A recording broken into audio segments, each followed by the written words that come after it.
Well, you're all very welcome to this Return to America Travel Trade webinar series, which is brought to you by Visit USA and ITTN.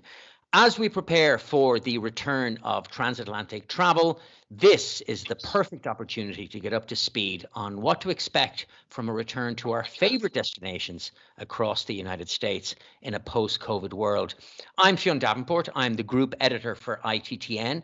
And in this first webinar, we're going to talk to Jenny Rafter, who is the chairperson of the Visit USA Committee in Ireland, and Tony Lane, who is the Executive Director of the Visit USA Committee Ireland. You're both very welcome. Okay, so Jenny, let's start with the obvious one. Tell us a bit more about the Visit USA Committee Ireland. Yeah, Fionn, the Visit USA Committee in Ireland is a non-profit organisation, and we have over 75 members that range from airlines, attractions, airports, tour operators, travel agencies and cruise lines. And you know, our main aim is basically to promote the visitation from Ireland to the US, both to the consumer and the trade. But we're a really useful resource for the travel trade in Ireland, where they can go in and access training, content. We offer promotional activity for offers via our website, emails, and across our media channels. But not only that, we also do quite a lot of trade events throughout the year. So we've got a roadshow taking place this year in September in Cork and Dublin on the 13th and 14th of September that are really great opportunities for our trade to attend. And we also have a date in the diary that's never missed. It's our Thanksgiving trade night, which takes place on the 18th of November. That's taking place in Dublin, and that's a fantastic night for the trade to come along, for us to show our appreciation, and for our members to tell the trade about what's new in their destination or their attraction. So yeah, we're delighted to be part of this, and we're delighted that ITTN are giving us this opportunity to communicate to the trade. So we've launched this travel trade webinar, this Return to America. So what is your ambition for it? Yeah, this is really about kind of preparing the trade for the return to transatlantic flying and what they should expect. So as Tony mentioned, we're going to have 25 members taking part in this, where they'll be able to give updates of what's happening at their destination, at their attraction, whatever it may be. So it's really for, you know, the travel trade to refresh their knowledge of selling the US product. And Tony, obviously, here we are looking forward to getting out of this COVID situation. So what is the situation in the United States like right now? It goes without saying that, like last year, the United States was very badly affected by COVID-19. And I think we all saw the kind of news stories that were there about the different states being affected. But what we're not really seeing is the incredible success that they've been having since the beginning of the year with their vaccination program. And it's really like a wartime effort in terms of their rollout. They've had a tremendous success. And I mean, at the moment, you know, it's about 70% of the population have gotten at least one dose, and about 57% are actually fully vaccinated. So they're very far advanced in their vaccination program. And in response to this, because the public health situation has increased so markedly, it means that restrictions right across the states, has begun to being lifted actually back in May. So things are actually gone back to almost back to normal in the various states, which is really, really great to see. I mean, we have indoor dining in most states. We have big events, big sporting events, concerts that are being held with full capacities. The attractions are more or less back with some restrictions. And there is a differentiation, you know, that's been made by the CDC between people who are fully vaccinated and those who are still awaiting, you know. But for people who are fully vaccinated, there are very little in the way of restrictions. So very much on track to being back to normal. So when do you think we can expect normal travel to resume? It's a thing that, you know, I mean, we do have, you know, a couple of obstacles still there at the moment. We've obviously got the US travel ban, which has been in place since last March, and that's, you know, very unfortunate. We also have the Irish government's advice against non-essential travel. But I think it's really important to keep in mind that the conditions on both sides of the Atlantic are becoming right for those bans to be lifted. You know, as I said, the actual vaccine situation in the States is very advanced. we're also doing very, very well here. We're not quite as far advanced as the United States, but we're definitely getting there. And you know, in terms of the actual mechanism to allow for, you know, people to travel again, I mean, obviously we've got the EU's COVID cert that Ireland has signed up for and that we understand will be in place by July the 19th. That should facilitate travel within Europe, which will be great. But we know that there are technical discussions underway between the EU and the US to make their two systems mutually recognizable. So that's a work in progress, and it's very encouraging to see that that's happening. So there are a few things yet to go in terms of things falling into place to allow for it to happen again. It's looking very good, and we would anticipate that, you know, normal travel should resume sometime a little bit later on this year. And Jenny, what makes America so special? Well, I think there's like huge, strong links between Ireland and the US, and there's such a high proportion of Irish diaspora living in the US. But for a holiday destination, you know, the United States is incredibly unique and a really exciting destination. I mean, for a start, the land mass is massive. You know, it offers such diversity in terms of landscape, you know, from the forests of New England to Everglades of Florida, deserts of Nevada. So, you know, you can have a really diverse vacation depending on, you know, where you want to travel to. But not only that, I think, you know, just the culture, the food, the music, you know, with the US having, you know, immigrants coming over so many years, it offers so much diversity and range.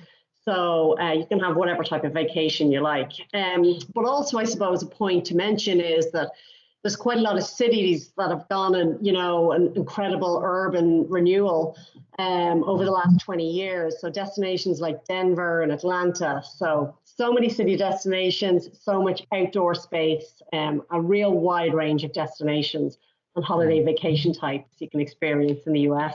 Tony, America's still a popular destination with Irish people, is it not? It certainly is, and you know, it's a thing that, like, Irish people travel to the United States more per person than any other country in the world. And you know, even though we're a small country, 5 million people, you know, we're actually in the top 20 for visitation to the US, which is really, really great.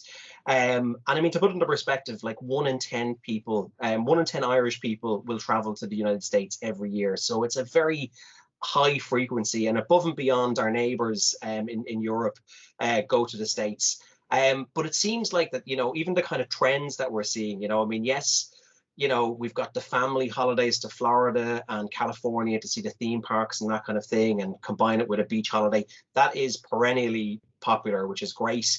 Fly drives are absolutely increasing in popularity every year, and I don't know, perhaps it was a little bit of a mental block that people had about driving in the States up until recently. That seems to be evaporating, and people are just really into doing it now, and there really is no better way to see the United States than getting into a car and checking it out.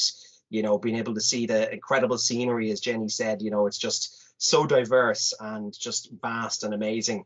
But as well as that, it's also, you know, that the kind of things that you can see between the cities, the Americana, a lot of the time that's almost the most interesting and unique stuff that you can see when you go to the States. So really great experience to be had.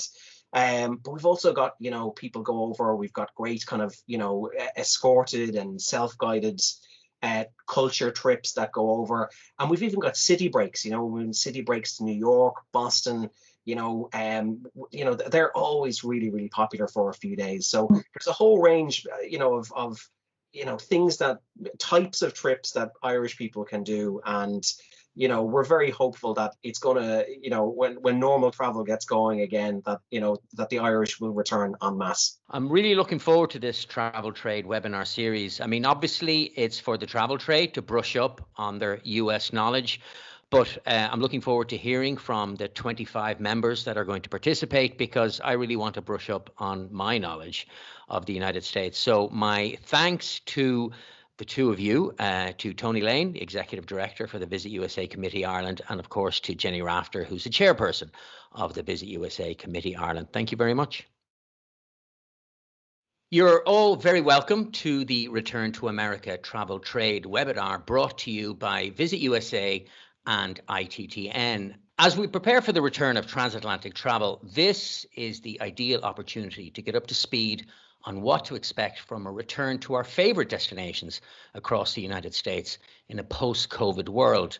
I'm Fionn Davenport, Group Editor for ITTN, and in this webinar, we're going to focus on the Northeast and Midwest of the United States, which covers a pretty sizable chunk of the country from New York, New England, Washington, D.C., right out to Michigan on the Great Lakes. And our panel of experts is made up of the following: Stacey Sheets, who's Marketing Director for Capital Regions USA, Chris Jennings, who's the Executive Director for Discover New England, Jennifer Geiger, who is the PR and Communications Manager for Visit Maine, and Kelly Walgamot, who is the Director of Travel Marketing for Pure Michigan. Stacey, we'll start with you if we can. The Capital Region is, if memory serves, 3 distinct areas centered on the nation's capital, Washington, D.C. But what can you tell us about Maryland, Virginia, and the broader D.C. metropolitan area? The Capital Region is a great region to promote because while it's compact, it's also very diverse. You can easily visit D.C., Maryland, and Virginia in one day along a river tour, or you could spend weeks traveling across the region, exploring the many cities and small towns, scenic byways, Appalachian Mountains, Chesapeake Bay, and Atlantic coastline. We're centered in the Mid-Atlantic, so it's also a great tour to include of the East Coast, or a great area to include on a tour of the East Coast. The region is a 5-hour drive, a few hours train ride, or a quick flight from New York, and just a couple hours flight from Florida. Washington Dulles International Airport is the official international airport for the region. It offers nonstop flights from around the globe, including Dublin with United and Aer Lingus, which we hope will return soon. The airport is located in Northern Virginia and is convenient to destinations throughout the region. In early 2022, the extension of DC's Metro train service to Dulles is expected to be completed, and we're very excited for this because this will allow visitors to fly directly into Dulles and easily hop onto a metro and get into downtown DC or any of the 91 metro stations across the region.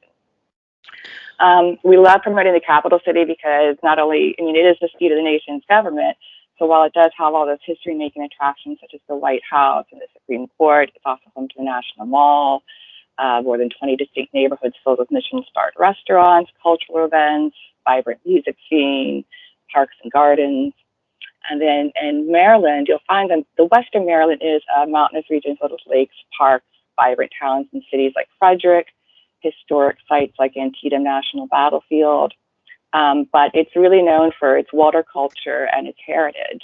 The state capital, Annapolis, is the sailing capital of the U.S. The city of Baltimore is Maryland's largest, and its Inner Harbor neighborhood is one of the most popular destinations in the city. The eastern shore along the Chesapeake Bay is dotted with quaint fishing villages, charming waterfront towns, and there's numerous scenic byways to explore around there, especially like the Chesapeake Country Scenic Byway and the Harriet Tubman Underground Railroad Byway. And just across from the Potomac River in D.C., you can visit the cities of Alexandria and Arlington in Virginia. The capital city of Richmond is just a couple short hours drive from D.C. America's Historic Triangle is a popular historic attraction in Virginia, which features Colonial Williamsburg, Yorktown, and Jamestown, the site of the first permanent colony in America. Virginia Beach is the state's top beach destination and is home to the world's longest stretch of Pleasure Beach. And then in the western part of the state, you have the Blue Ridge Mountains and Shenandoah Valley. It's a scenic rural area filled with tons of outdoor recreation, rich culture and heritage, charming towns. And finally, Southwest Virginia is home to Virginia's Heritage Music Trail, the Crooked Road. And this is a trail that travels about 300 miles throughout Southwest Virginia, exploring the historic musical sites such as the Carter Family Hall, the birthplace of country music, and the Ross Stanley Museum. So 2 states, 1 capital city, and plenty to do.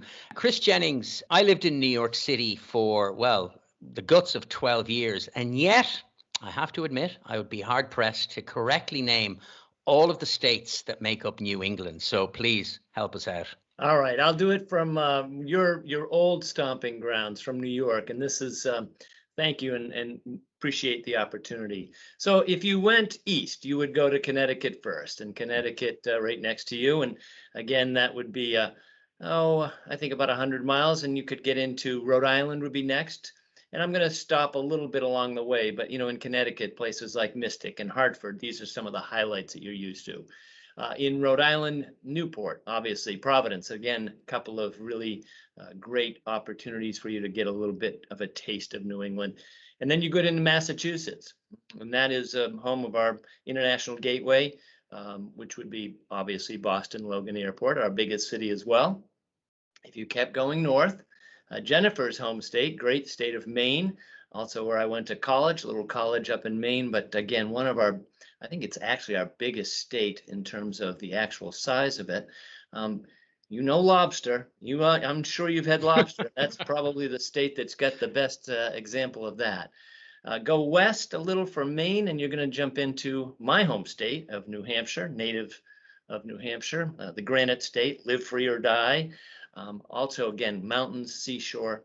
And then further west, just the next border over, and we sort of say we're opposite triangles, New Hampshire one way, and Vermont is the Green Mountain State. So that is right there. And then you could obviously go right back down into New York City and get back home that way. So yesterday I took a trip to Connecticut, but I hit 4 different states doing it. So a day's drive, it was really easy, and it's a great way for us to help package our destination. Jennifer Geiger, Chris mentioned Maine, your state. Now, what I do know of Maine, it has some extraordinary wilderness. So if you were looking for something more outdoorsy, nature spotting opportunities, I imagine there's plenty for the visitor to see and do. Yes, absolutely. And you can cross into Maine in less than 2 hours from Boston and be in a place where you can access the coastline. There's 3,500 miles. I don't know what that is in kilometers of coastline. And we have 6,000 lakes and ponds. Our inland border with New Hampshire is lakes and mountains. And our state is 89% forested. So many opportunities to get off and out into the woods, into trails, and etc. A great way to experience the natural environment in Maine is to explore one of Maine's 32 state parks. They're safe, they're accessible, trails are well marked, and there's a great variety all along the coast. You can go to a sand beach at Popham Beach State Park or Reed State Park in the mid-coast. Inland, Grafton Notch State Park in the mountains has wonderful hiking trails with waterfalls to explore. And then in central Maine, Baxter State Park, which is designated Forever Wild, has Katahdin, which is the end of the Appalachian Trail, if you're familiar with that hiking trail. And that area has been designated a dark sky sanctuary. So it's a place where if you stay overnight, you can look up and see the wonderful landscape of the stars in the sky. And there are great opportunities to see wildlife in Maine. 2 that are sort of unique to our state are puffin tours. The Atlantic puffin was hunted almost to extinction at one point, but a colony has been reintroduced at Eastern Egg Rock.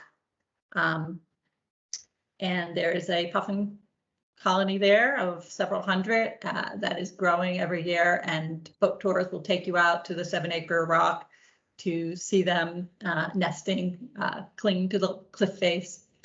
And then also Maine has the approximately 75,000 moose, I think is the estimate, which is, it's actually the largest concentration in the US outside of Alaska. And there are a number of companies who will take you on what they will call a moose tour or a moose safari, but you hunt with your camera to shoot. They're very shy.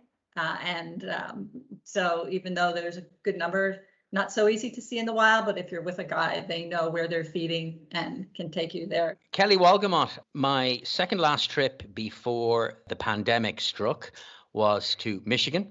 So I spent a bit of time trailing around Michigan, and Jennifer's talking about wilderness. There's certainly no doubt that there's plenty of wilderness to explore in Michigan, but we're talking a state that has like a range of diverse experiences from urban to the most kind of outdoorsy you can get. Absolutely. And we're ready to welcome back visitors to catch up with family and friends and make those special travel memories in Michigan. Michigan is made up of 2 peninsulas, which we're surrounded by 4 of the 5 Great Lakes, and they are Great Lakes.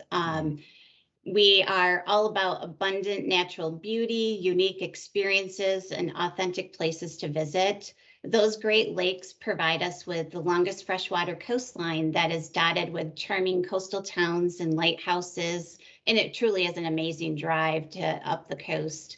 We also have 11,000 inland lakes, so we have plenty of fresh water to play in, from kayaking, paddleboarding, or swimming, in the lakes and enjoying the sugar sand beaches. You can also try your hand at fishing on a charter boat, where the restaurant will cook your catch from the day. They handle everything, so that makes it easy.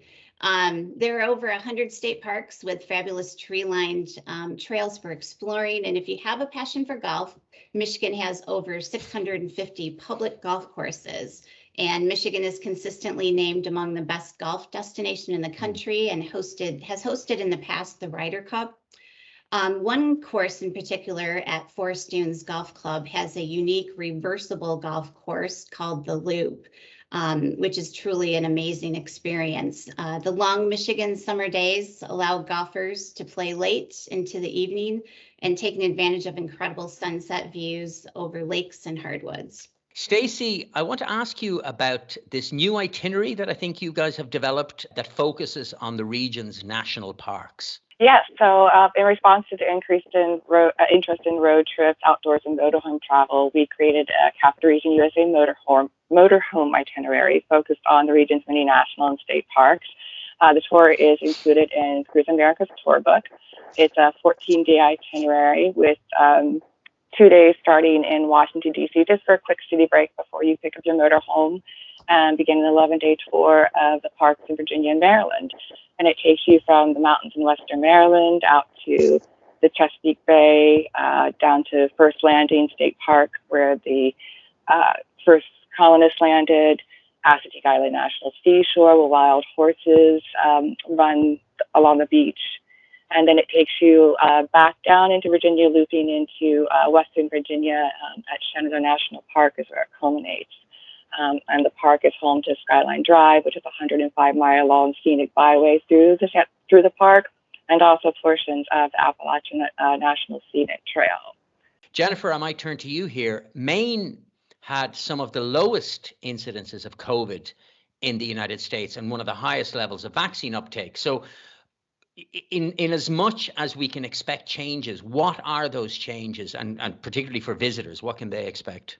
Yes, Maine worked very hard to be a safe destination, including working with our businesses for safe practices for visitors within lodging and restaurants and et cetera. And we are relatively doing well at this time, to the point where we've been able to really lift most restrictions for visitors, domestic visitors. They can come without any requirement to test or quarantine. We follow the US CDC's guidelines in terms of international visitors. So if you're fully vaccinated and you come, we just ask that you do be tested after you've been here for a few days to confirm that you're not any virus. But otherwise, you're free to enjoy. And like many places, Maine businesses really pivoted, that horrible word. Sure. And we really stepped up and came up with solutions. And one that I think is one that will continue is the Maine Outdoor Dining Initiative. So there's actually a website, Maine Outdoor Dine, and there are ways that if you are still trying to, maintain some distance and just be a little more cautious, you can still enjoy restaurants. There's sidewalk dining. In the winter, they've built igloos. Of course, in the summer, lobster docks are a very safe place to be outdoors and eat. And you can find locations where you can do this safely on this website, Maine Outdoor Dine. Chris, New England, again, is a pretty broad area. So what changes can we expect? How safe is New England? What's the experience of going to post-pandemic New England going to be like? Well, you used a really good word, safe.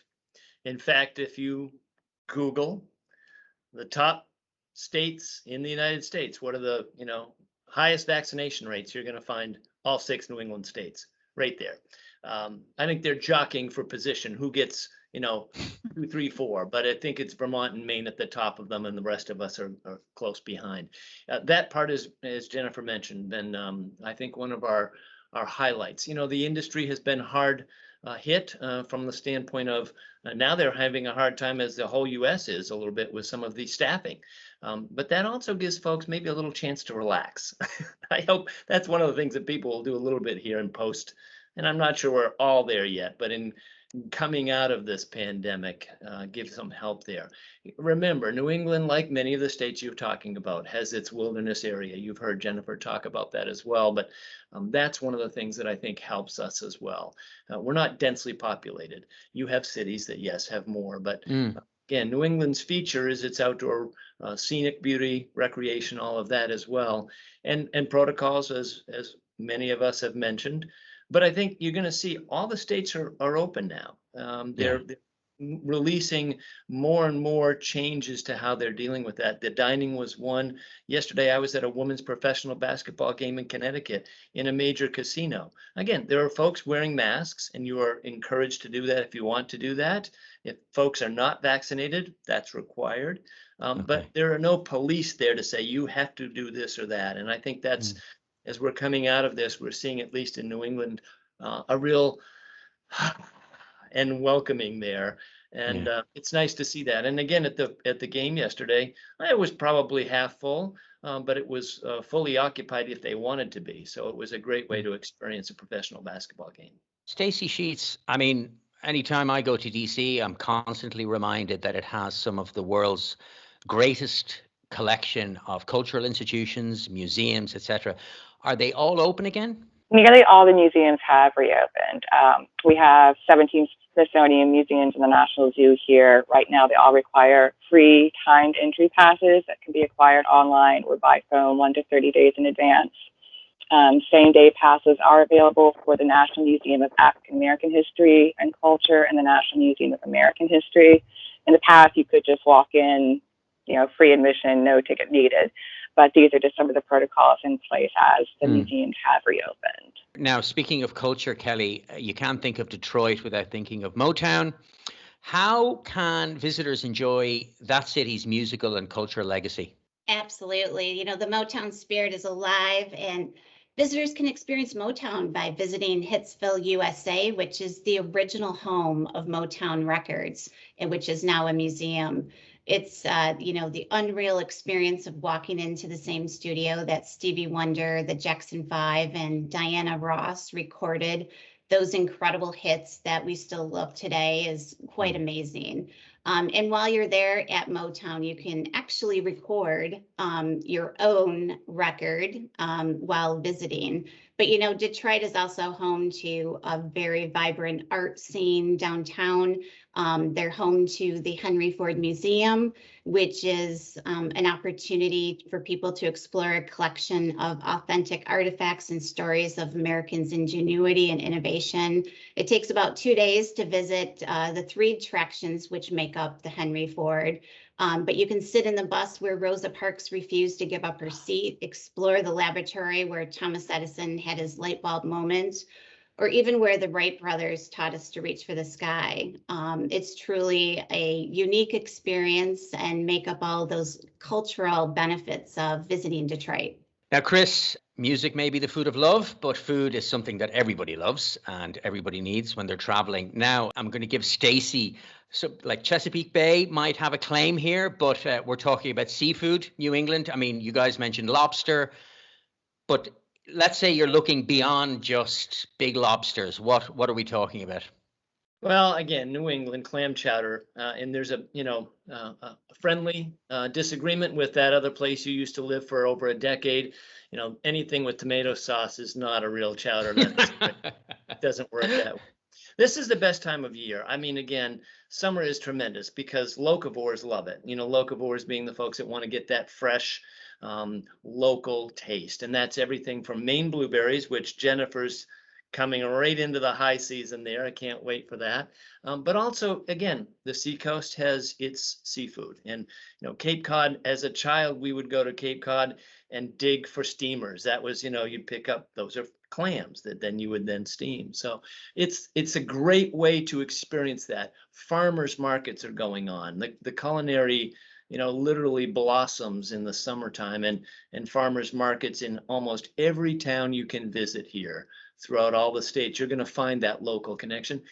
And let's not forget, craft beer, craft cocktails. That's another thing that's really becoming very popular here. You may be going to your local restaurant, and the next thing you know, the bartender's there doing something that, wow, what's that with lavender in it now? So again, it's a great time of year to experience some of these New England feelings and flavors that you can really pinpoint. Now, you don't forget in the springtime, you probably don't forget that one of the big things we have here is this thing that maple trees produce, and that's boiled down into syrup and sugar and all the rest. And boy, being out of the New England area for 10 years, I certainly missed my maple syrup. I'm shipping it all south now to my friends saying, yeah, have a little taste of New England right there, folks. Jennifer, earlier on, you're talking about this great wilderness that Maine has to offer. How many hours away from Boston, first of all, are we before we can reach this wilderness? So in 2 hours, you can be in Portland. Okay. And then from Portland, half hour in different directions. Bradbury Mountain State Park is 20 minutes away. Sebago Lake is 20 minutes away. In an hour, you can be in Newry at Sunday River Ski Resort. So it's accessible. Obviously, the farther north you go, the wilder it gets. Now, I think that's something that it's the point I want to get across. I mean, for all of you, I mean, DC obviously has a direct airport. You can fly into New York and you can be in New England in a matter of less an hour. You can be in Connecticut in under an hour if you're lucky enough. But I guess the point I'm trying to make is that with direct route accessibility from Ireland to all of your destinations, and you can fly to Chicago, as I've done, and then you can skip and a jump and you're in Michigan in almost no time at all. So all of this wonderful wilderness, all of this extraordinary landscapes, they're all accessible to Irish visitors literally within a couple of hours of landing from Dublin. And, perhaps I'll let you, Jennifer, expand on that. Well, it's true. And many people who come to Maine prefer to come by car because that allows them to do more of those sort of hub and spoke explorations. But there's also the option of taking the train. Amtrak from Boston, the Downeaster, will take you up the coast through coastal beach towns to Portland and beyond up to the mid-coast region. So there's that kind of opportunity as well. It is accessible for sure. And Kelly, perhaps with Michigan being geographically the furthest away from Ireland, all the other destinations are on the East Coast. The direct point of access, obviously there are direct flights with Aer Lingus into Chicago. But if you wanted then to get into Michigan, I know that there's multiple options as well, are there not? Yeah, and there's also a direct flight if you're interested in flying out of London right into Detroit. Yeah. So that would give you the opportunity to fly into Detroit, get your rental car, experience Detroit for a few days, and then head north into some other experiences as well. Guys, I think we've run out of time. So I want to thank you all for taking part in this travel trade webinar. My thanks to Visit USA for setting us up. And then, of course, my thanks to my guests, Stacey Sheets, who's the marketing director for Capital Region USA, Chris Jennings, who's the executive director for Discover New England, Jennifer Geiger, who is the PR and communications manager for Visit Maine, and Kelly Walgamot, who is the director of travel marketing for Pure Michigan. All I can say from us here on the other side of the Atlantic is we absolutely hope to see you very, very soon. So thank you very much. And in this webinar, we're going to focus on the West Coast and the Rocky Mountains region, which covers Utah, Colorado, the Great American West, and of course, California. Our expert panel today is Jenny Bridgman, who is account director for Visit Utah, Lisa Cooper, director of trade and representation for the Great American West, Emma Westman, who is the Communications Director at Black Diamond with responsibility for Visit California, and Jim O'Dwyer, who's also a director with Black Diamond, but who's in charge of the Visit Colorado account. Lisa Cooper, I'm going to start with you. The Great American West, as much an idea in time and history as it is a defined place. So what are the states covered here? Bjorn, it's a big area and covers much of the American Rocky Mountains. So it's made up of 5 states, and that is Montana, Wyoming, Idaho, North Dakota, and South Dakota. And the region includes big bucket list icons such as Yellowstone National Park, Glacier National Park, and Mount Rushmore. Jenny Bridgman, when you talk about the American West, invariably we can also add Utah, its 5 national parks. Can you tell us a bit more about the parks and how we can visit them? Yes, there are some of the most incredible landscapes you'll ever see across Utah. Our 5 national parks are called the Mighty 5. So that's Arches, Bryce Canyon, Canyonlands, Capitol Reef, and Zion National Park. And they're all located across southern Utah. And there's lots of scenic byways linking them all together. So they're best visited on a fly drive holiday by car or by motorhome, and they're all really, really different. So Arches has got more than 2,000 naturally formed arches. Bryce Canyon is an amphitheatre of rock spires called hoodoos. Canyonland's been carved by the Green and Colorado rivers, and it's very much like the Grand Canyon. Capitol Reef is a variety of rock formations, and Zion is a huge canyon of towering sandstone cliffs. What airport would you fly into if you're going to do a fly drive? I think you've got 2 options really. For the Mighty 5 national parks, the closest airport is actually going to be Las Vegas in Nevada, but there's also Salt Lake International Airport as well. So various connecting flights from across the states into Salt Lake as well. Jim O'Dwyer, Colorado is also part of cowboy country.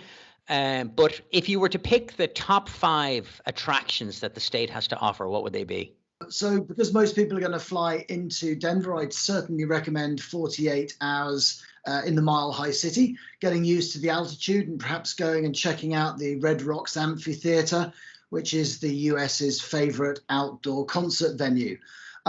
We also have got lots of scenic byways. In fact, we've got more scenic byways in the state than any other state in the United States. So definitely worth jumping in your car and getting out and exploring. We've got 4 national parks, but to be honest, most of the state is a national park if you come from Ireland. So jump in your car. Pretty much every turn and every corner is another spot to jump out, take a photo. We're also famous, obviously, for outdoor adventure. That's all 4 seasons, not just skiing in the winter, but year round. And then wherever you go throughout the states, we've got lots and lots of hot springs. So after a day in the car or sightseeing and hiking in the beautiful mountains, jump out and have a soak in one of our natural hot springs. Very good. And of course, then last but certainly not least, there's California, which really needs no introduction, Emma Westman, but perhaps some of us or a lot of us mightn't appreciate just one, how big the state is, and secondly, just how wide the range of experiences it has to offer. Yeah, absolutely. I think that's probably one of the things that people, when they're planning a trip to California, they can maybe feel a little overwhelmed just because of the sheer size. I think you can fit something like 5 or 6 islands in California, just to give you a bit of a kind of an idea of how big it is. But I say this, you could literally go there and do anything you want. Like it caters to all holiday makers. So if you're looking for the city vibes, you want to kind of soak up a little bit of the Mexican culture in San Diego, and then you can hit some of the beaches and try surfing and up Highway 1. You can get that proper like LA experience, and then up to San Francisco. If you really want to focus on nature, obviously the national parks are incredible. You've got desert, you've got mountains, you've got forests, coastline, wine country. And I think one of the things, I say mountains, you can actually ski in California as well. A lot of people don't know that. Obviously, Theo and I took you out to California, and we did skiing and surfing in one day. An incredible experience. So yeah, I think it's just whatever kind of holiday you're looking for, and if you're families or you want to go with friends or you want a romantic trip, like we have it all. I think the only thing California doesn't have is a rainforest, but you could probably find that somewhere in I'm sure somewhere in Silicon Valley it's being made. I was going to say, I'm sure some rich Uber billionaire has designed his own personalized or her own personalized rainforest. Lisa, size, as you said, is a huge consideration in the Great American West, these 5 states that cover such a vast area of the country. So I guess my obvious question is, what would be the best way for Irish visitors to arrive in the area and then to explore the area? Well, there's quite a few options of how people can get there. Generally, the most common way is to go to Denver, into Colorado. People can do some time in Colorado before heading into sort of the Great America West. But one of the great things about the different airports and the different towns around the area is that all the smaller airports are very easy to manage, and they're connecting. So you can get connecting flights from Minneapolis, from Seattle, from Denver, from Salt Lake City, and go into one of the smaller towns in one of the states. And it's very easy. I think the Irish are probably quite adventurous in the fact that they don't mind doing a stop before they get to their final destination. And then the best way to explore is behind the wheel of a car or an RV and get on the open road. I mean, all 5 states combine to make up one epic road trip.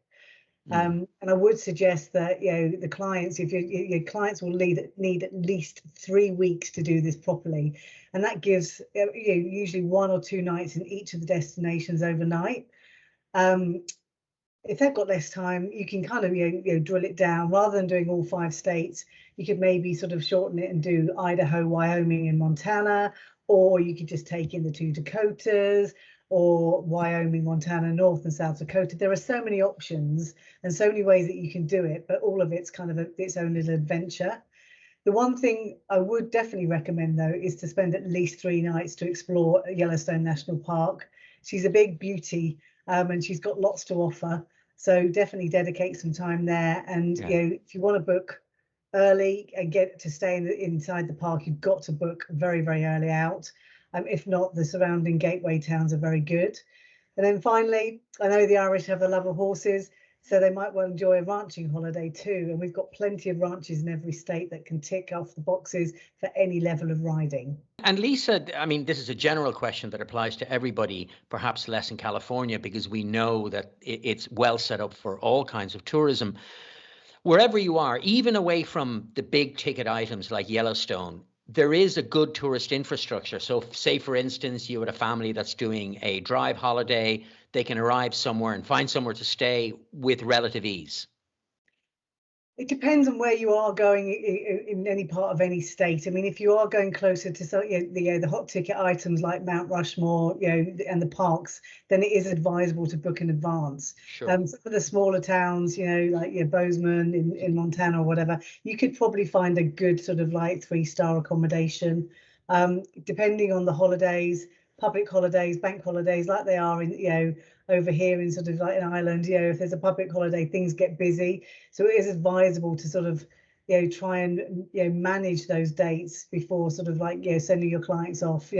Labor Day, for example, all the Americans go out, they want to celebrate it, so there's very availability becomes restricted.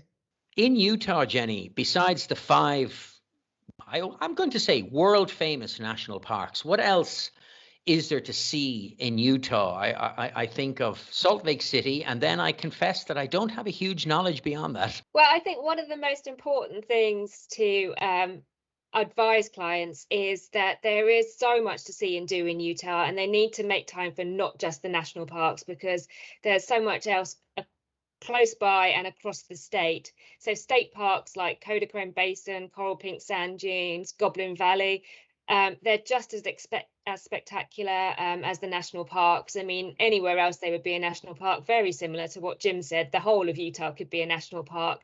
Monument Valley is right on the border of Utah and Arizona, and that's a really big bucket list location for the USA, and anyone visiting the USA. I mean, it appears in posters, brochures, it's been in many a Western film. So that's... I was going to say, this is the place where John Ford shot a ton of his Westerns. It's that ubiquitous landscape of the American West. Absolutely. It's those famous two mittens surrounded by all sorts of other rock formations as well.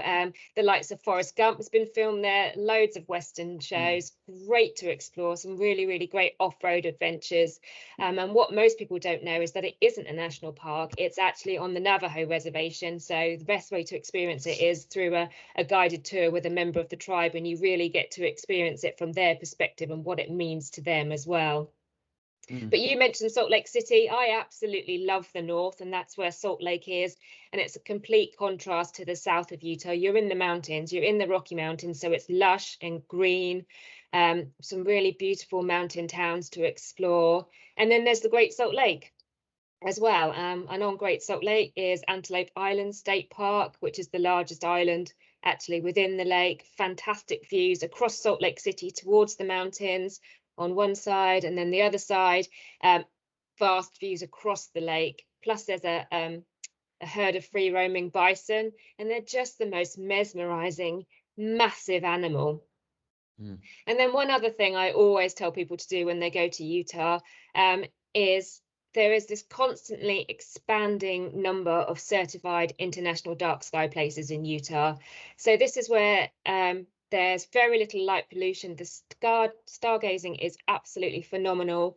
And Utah has the largest concentration of international dark sky parks anywhere in the world. Those mighty 5 national parks, they're all international dark sky parks. Many of the state parks are as well, and some of the small towns as well. So definitely a top tip for an evening activity is stargazing. Absolutely. And if you're a photographer, you can't find anywhere better. Jim, imagine I'm going to fly into Colorado, I'm flying into Denver, but I decide, you know what, I'm not going to do that much driving. I understand that there's some awesome scenic train journeys through the Rocky Mountains that I could take if I wanted. Yeah, that's right. I mean, Colorado is fairly unique in this, in that you don't actually need a car to get around if you really don't want to. We're really excited that this year, along with Utah, with which we share the route, we have the Rocky Mountaineer, which starts in, well, either Denver in Colorado or Moab in Utah. And then they run 2 routes, which go 2 days long through Glenwood Springs for a night. And of course, you go through all of the spectacular Rocky Mountains and then into the mesas and Red Rocks over in Utah. So that's going to be very, very popular, given the number of people who have done that up in Canada, of course. Well, they're now doing it down Colorado, Utah. But also around the state, because Colorado is founded on silver mining, we've got a lot of the old mining railroads, which have now been done up. And there are 8 of these scenic and historic railroads around the state. So pretty much wherever you are, you can go on one of these day trips, or some of them are as short as an hour or 2. And they are a really good look back at the history of Colorado, the history of the West. And very many of them visit some of the 1,500 ghost towns that we also have dotted around the state as well. So that's a really fun thing to do when you're in state as well. Emma, there is a ghost town in California that I'm particularly fond of called Bodie. But let's say, and as you said earlier on, you can visit California in a myriad different ways. It offers holiday experiences for every kind of visitor. But let's say you are going as a family. Talk to me a little bit about California as a family destination. Well, I would say it depends on what time of year you're looking to go, because if just because we've spoken a little bit about skiing, if you were going to go in winter, it would be really cool to combine a mountain experience with something along the beach side. So you could do Mammoth Mountain and then kind of over to San Francisco and do that Highway 1 journey, which you can still do outside of ski season. You're just obviously going to get a different experience on the mountain there. I'd say kind of, you know, how some of the other states are, the north and the south is so different. So if you really want to get the best of a family experience, I would try and combine the two. So you can do kind of Northern California, you know, Sacramento, you can go gold panning with the kids and learn about sort of the gold history there, which is fascinating. Go over to San Francisco and you've got, you know, Alcatraz and cycling on bikes over the Golden Gate Bridge, that kind of proper American experience. And then, you know, get the kids out and have them try surfing in Santa Cruz and going, you know, further down Highway 1, San Luis Obispo, beautiful, beautiful part of the state, and you can get them out hiking. You can, have all kinds of different food experiences. You can go on boat trips. You can go sea otter spotting. So you can really combine the kind of city and the outdoors. And then obviously, as you get further south, you've got all the theme parks as well. So are they open again? They are, yes, yeah. So from the 15th of June, a couple of weeks ago, that was sort of California's Freedom Day, where they lifted the restrictions. So now they're open to out-of-state visitors. And what I would recommend if anyone is thinking of going is just check on each theme park website, sort of what their restrictions, if any, are. Some of them are, doing reservation systems. Some of them are kind of operating again at full capacity. And they each have different rules about, where you need to wear masks and that kind of thing. But yep, they are open, which is amazing, very exciting for us. And there's just so many to pick from. There's obviously the big ones, the Universals and the Disneys, or you've got Knott's Berry if you kind of want to do those roller coasters. And then down in San Diego, obviously you've got SeaWorld and you've got the zoo. So I think just for families, you can really combine city fun, coastal fun, like a bit of educational learning out in wildlife as well. And then of course, when they see something completely different, they can hop over to Greater Palm Springs and see the desert, which is kind of mind-blowing for a kid, I think. Jenny mentioned Native American culture in Utah earlier on, Lisa, but a huge part, obviously, of the story of the American West is connected to Native American culture. Is there still a strong thread of it in your 5 states, and where can visitors experience it? There really is still a strong thread, and you can learn a lot about Native American culture and history in all of the 5 different states.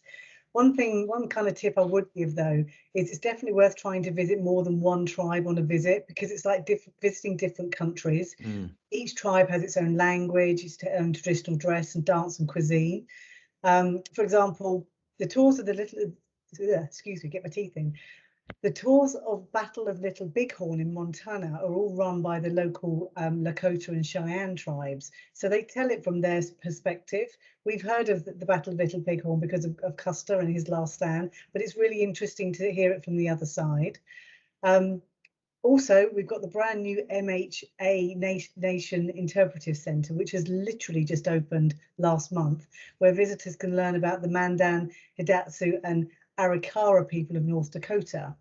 But really exciting, also in North Dakota, they host every year the United Tribes International Powwow. Every September, 70 tribes from across the country gather together, and they take part in these native traditions such as dancing, drumming, singing, arts and craft, food. It's very, very competitive, but it's actually quite compelling viewing as well. So these are the kind of the big hit items, but anywhere you go in the state, they've all got their own different tribes, and you can learn about them in different museums along the way. If you are looking for something a more contemporary pursuit, Emma referred to skiing in Mammoth. Salt Lake City hosted the 2002 Winter Olympics, Jenny. So tell us a bit about Utah as a winter sports destination.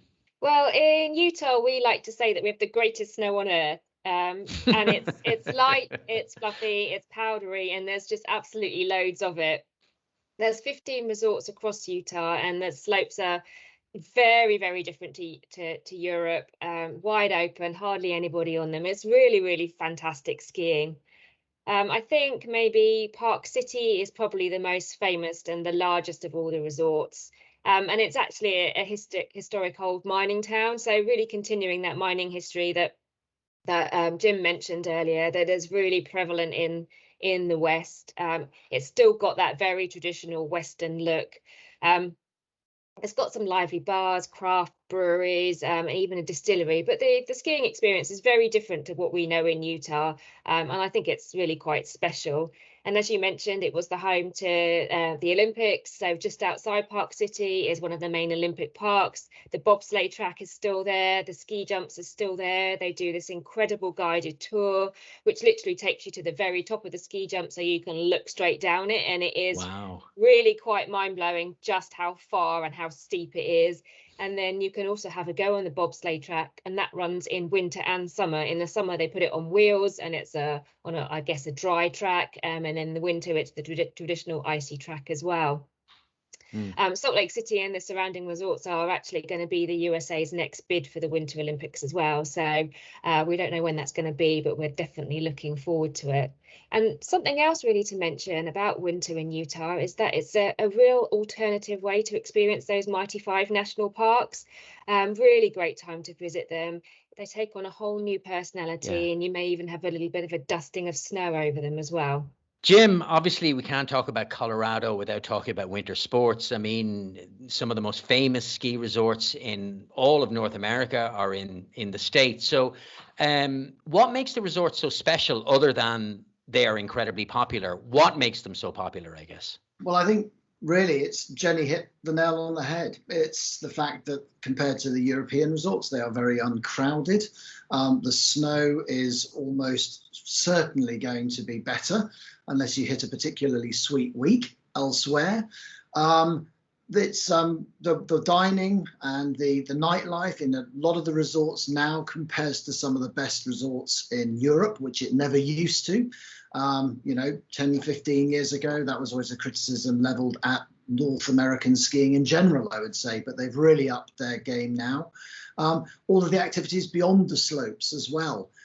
Many of our resorts do obviously still get a lot of skiers in winter, but the percentage of visitors who do not ski is increasing, which is purely down to the fact of all of the other great things that you can do in the resorts as well.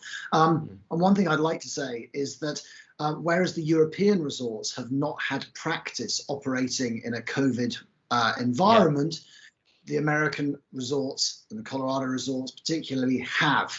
They were open all of last season, so their protocols have been in place now for 4 or 5 months, and they're getting very good and very polished at running the resorts with restrictions in place.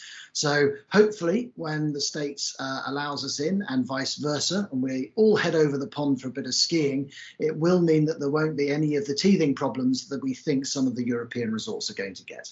That's a very good point to make, I think, and important one to emphasize is that they've been COVID ready. We will come into their second season of COVID readiness. Emma, a lot of the US athletes who participate in winter sports at the Winter Olympics, I didn't realize until relatively recently, but a lot of them would have trained in Mammoth. So when you're talking earlier on about, you can, in one day in California, you can ski in the morning and go surfing in the afternoon. This isn't just a throwaway line. Mammoth Lakes is a large and well-established winter sports resort. Yeah. And it's, a lot of the athletes train up there because it's a very high altitude.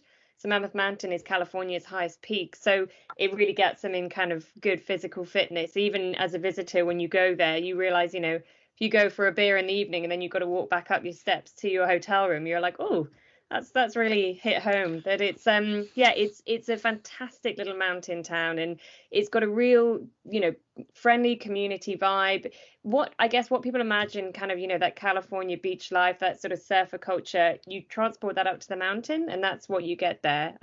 It's a fantastic place for the athletes to train. Great for anyone kind of any level of skiing really. If families, as the others have said, the beauty of those US ski resorts is you can get runs to yourself, and really quiet midweek as well, because a lot of the kind of domestic travel comes from weekends. So it's a perfect place for people to go learn, and the level of service I think that you find on American mountains and the friendliness is something that they don't have as much of in Europe. And then up in Tahoe, which is just up the Highway 395 from Mammoth, they've got a fantastic load of ski resorts as well around the lake. And if you want family time, North Star's brilliant for that. If you're a bit more of an expert skier, then you can do Score Alpine, which is where they hosted the Winter Olympics back in the 60s. So there's a real kind of variety of experiences you can have. And then, as I was saying, all these mountain resorts in the summer, they're adventure playgrounds. They have incredible hiking, amazing biking trails, and just all so close to national parks as well. So if you're in Mammoth in the summer, you can hop over to Yosemite and sort of do a really nice kind of outdoor combined experience. So I think sometimes people just think of the coastline when they think of California, but really the other side, the east side of the state is just as special, and incredible scenery, and just a kind of different experience, really. I want to pivot to food and drink, which is obviously key to everybody's experience of a holiday. Lisa, in the American West, talk to me about the cuisine that we might expect. Is it international? Is there a specific cuisine that's relevant to the area? I want to eat. What am I going to eat? Party food in the Great America West. Think steak and burgers. Right. But there are also some local dishes. One of the alternatives to a normal beef burger is the bison burger, which is really, really tasty. It's a lot leaner than beef and so fewer calories. The Native American cuisine also includes a form of a taco, which is normally made up of a mince mixture, and it's got cheese and chilies and lettuce and olives and tomatoes and sour cream, all on their own sort of Native American fry bread. And that's quite a nice, unique sort of taste to the area as well. What you don't know is that Idaho and Montana are famous for their wild huckleberries. And the huckleberries are very similar to blueberries, but with just a different kind of taste to them. And I can highly recommend a huckleberry mojito. But if you're driving, why not try the huckleberry milkshake or an ice cream? It's really, really tasty. And then, of course, Idaho's famous for its potatoes. And of course. Chips, baked, boiled, fried, you name it. So can't forget the Idaho potato. I mean, it's a poor rival to Ireland, of course, but we'll allow it. Jenny, if I was to pick the kind of typical Utah dish, is there a dish I need to try if I'm there? That's a really tough one, actually. I'm not sure I would say there's a real classic dish. I think what most people won't know about Utah is that it has some really quite renowned restaurants in some really small towns. Okay. Which is, it's really surprising. Just, take the scenic byway between Bryce and Capitol Reef National Parks. There's a tiny town that we would class as a village called Boulder, and I think it's probably got 3 restaurants that are nationally acclaimed in the USA and that have won awards. There's the Bear Trail Grill, there's Devil's Backbone Grill, and then there's one of these very classic American food truck stops as well, which has a real eclectic mix of things.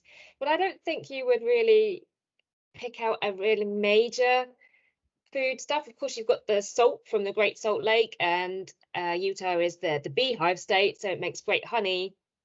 Also, really great atmosphere for making chocolate, surprisingly. It's a really dry atmosphere, and that makes that fluffy, powdery snow also great for making chocolate. Who knew? So there you go. Honey, chocolate, and really good salt. There are 3 things I want to take back from my trip to Utah. Emma, it seems that every food trend in the entire world originates in California, almost in the area around San Francisco. So looking ahead to our next visit, what are the trends we should be on the lookout for? It's not a trend, but everyone should, on their next visit, go to In-N-Out Burger. That is a must. It's a California classic, and you go there and you order animal style. And it's, I think it's actually, it's a cheeseburger, but it's California done a sort of healthy cheeseburger way. So I always say that to people, whatever you do, make sure you go to In-N-Out. I'd also recommend people look at the California Michelin Guide, which came out a couple of years ago. It was the first state to have a total food guide. And obviously, you were saying the Bay Area has a lot of good food trends and a lot of Michelin stars up around there. But the guide also looked at little local restaurants that are doing unique things there, and just a guide to, if you're driving, where you should stop off and have some food. So I always recommend people check that out as well. When you're in LA, I think one of the best things about the city is the kind of fusion of different cultures you have in all the neighborhoods. So Koreatown is always doing incredible things. So make sure, and it's a very small area of LA, so a lot of people don't go there, but I would always recommend go to LA and have an amazing dinner in Koreatown. And then, West Hollywood, that's got a lot of cool stuff going on, a lot of cool chefs and opening up new restaurants, and kind of, a lot of the new hotels coming through have that sort of, I suppose, higher restaurant service these days. So yeah, West Hollywood's a good spot. And then down to San Diego for some Cali Baja food. that's kind of, yeah, as I said, before, the Mexican influence where it's coming in. So you get this really cool kind of US meets Mexico vibe, and just, yeah, some of the best tacos I've ever had in my life, and fresh fish and everything. So whatever, whatever you're kind of looking for in different areas of the state, you're going to find it. And obviously banging salads as well, which no one really ever thinks the salad's going to be amazing, but you'll be pretty amazed in California. And then finally, Jim, Denver hosted IPW, what is it, 2-3 years ago, whatever it was. And one of the things that struck me was the degree to which Denver had undergone this incredible urban renaissance, and, incredible restaurants, some fine hotels. This is very much a city that has an international dimension to it now, does it not? You've got to think that historically, not many people were from Colorado. Big mountains, not very easy to get around, a lot of snow in winter and so on. So really, most of the population in Colorado have come from somewhere else. So we get that huge kind of melting pot of cultures, particularly within Denver, which is a huge city. And I would have said that maybe, 20, 15 years ago, if you'd visited, you probably would have been on your way up to the mountains. You would have driven straight through the center of Denver without giving it a second look. Like many big old industrial cities, it's undergone a huge regeneration, as you said, in the last 15 years particularly. And now it is absolutely worth 24 hours minimum, 48 hours much better. It's just a wonderful place. It's why so many people are moving to Colorado. I believe that we've got, I think, the biggest inward net migration of any state in the United States. People want to come and live in Colorado because of the great outdoors. It's the healthiest state, would you believe it, in the United States. So less overweight people in Colorado than anywhere else. Maybe that's because everyone's out, trail walking or biking or hiking or doing all this great stuff all the time. I don't know, but it's a healthy state. It's a great place to be. And yes, very, very multicultural. Well, on that very positive note, I want to thank everybody for taking part in these travel trade webinar. My thanks to Visit USA for putting it all together, but particularly my thanks to my guests, Jenny Bridgman, Account Director for Visit Utah, Lisa Cooper, Director of Trade and Representation for the Great American West, Emma Westman, Communications Director at Black Diamond and responsible for Visit California, and Jim O'Dwyer, who is a Director with Black Diamond, but has the Visit Colorado account under his belt. My thanks to you all for taking part. It's been great. Thank you. In this webinar, we're going to focus on southern and central United States, and these include the states of Georgia, Oklahoma, Arkansas, and the Deep South, which covers Alabama, Kentucky, Louisiana, Mississippi, and Tennessee. We have a great panel with us today. We're joined by Della Tully, who's the Senior Trade Account Director for Explore Georgia. We have Matt Bates, who is the Destination Awareness Manager for Oklahoma Tourism and the Recreation Department. We have Peter Hannaford, who is the Sales Manager for UK and Ireland for Arkansas. And representing the Deep South are Viara Chalier and Andy Facer, who are both Account Directors for that. Welcome to you all. Della, I'm going to start with you, if I may. Imagine, and I sincerely hope that this comes to pass very, very shortly, I'm going to be in Georgia for a few days. So what are my absolute must-see and do's? Well, there's kind of a lot of different directions you can take, really. Obviously, Atlanta is a huge hub, as we know.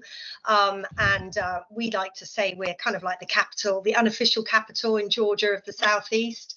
From Atlanta, you can really kind of go in a lot of different directions. So if you head north, you're in the North Georgia mountains, the start of the Appalachian Trail. I mean, literally within 90 minutes if you head north out of Atlanta. So this area is obviously also very popular for people domestically that want to get out of the city and into those, into the fresh mountain air of the mountains. So that Appalachian Trail starts in Georgia. Not many people know that, but obviously that's the oldest mountain range in the US, goes all the way up through New England. So a couple of thousand miles, it starts in Georgia. So, we have a lot of state parks, which have all those kind of recreational opportunities, getting out on kayaks, hiking, biking, horseback riding.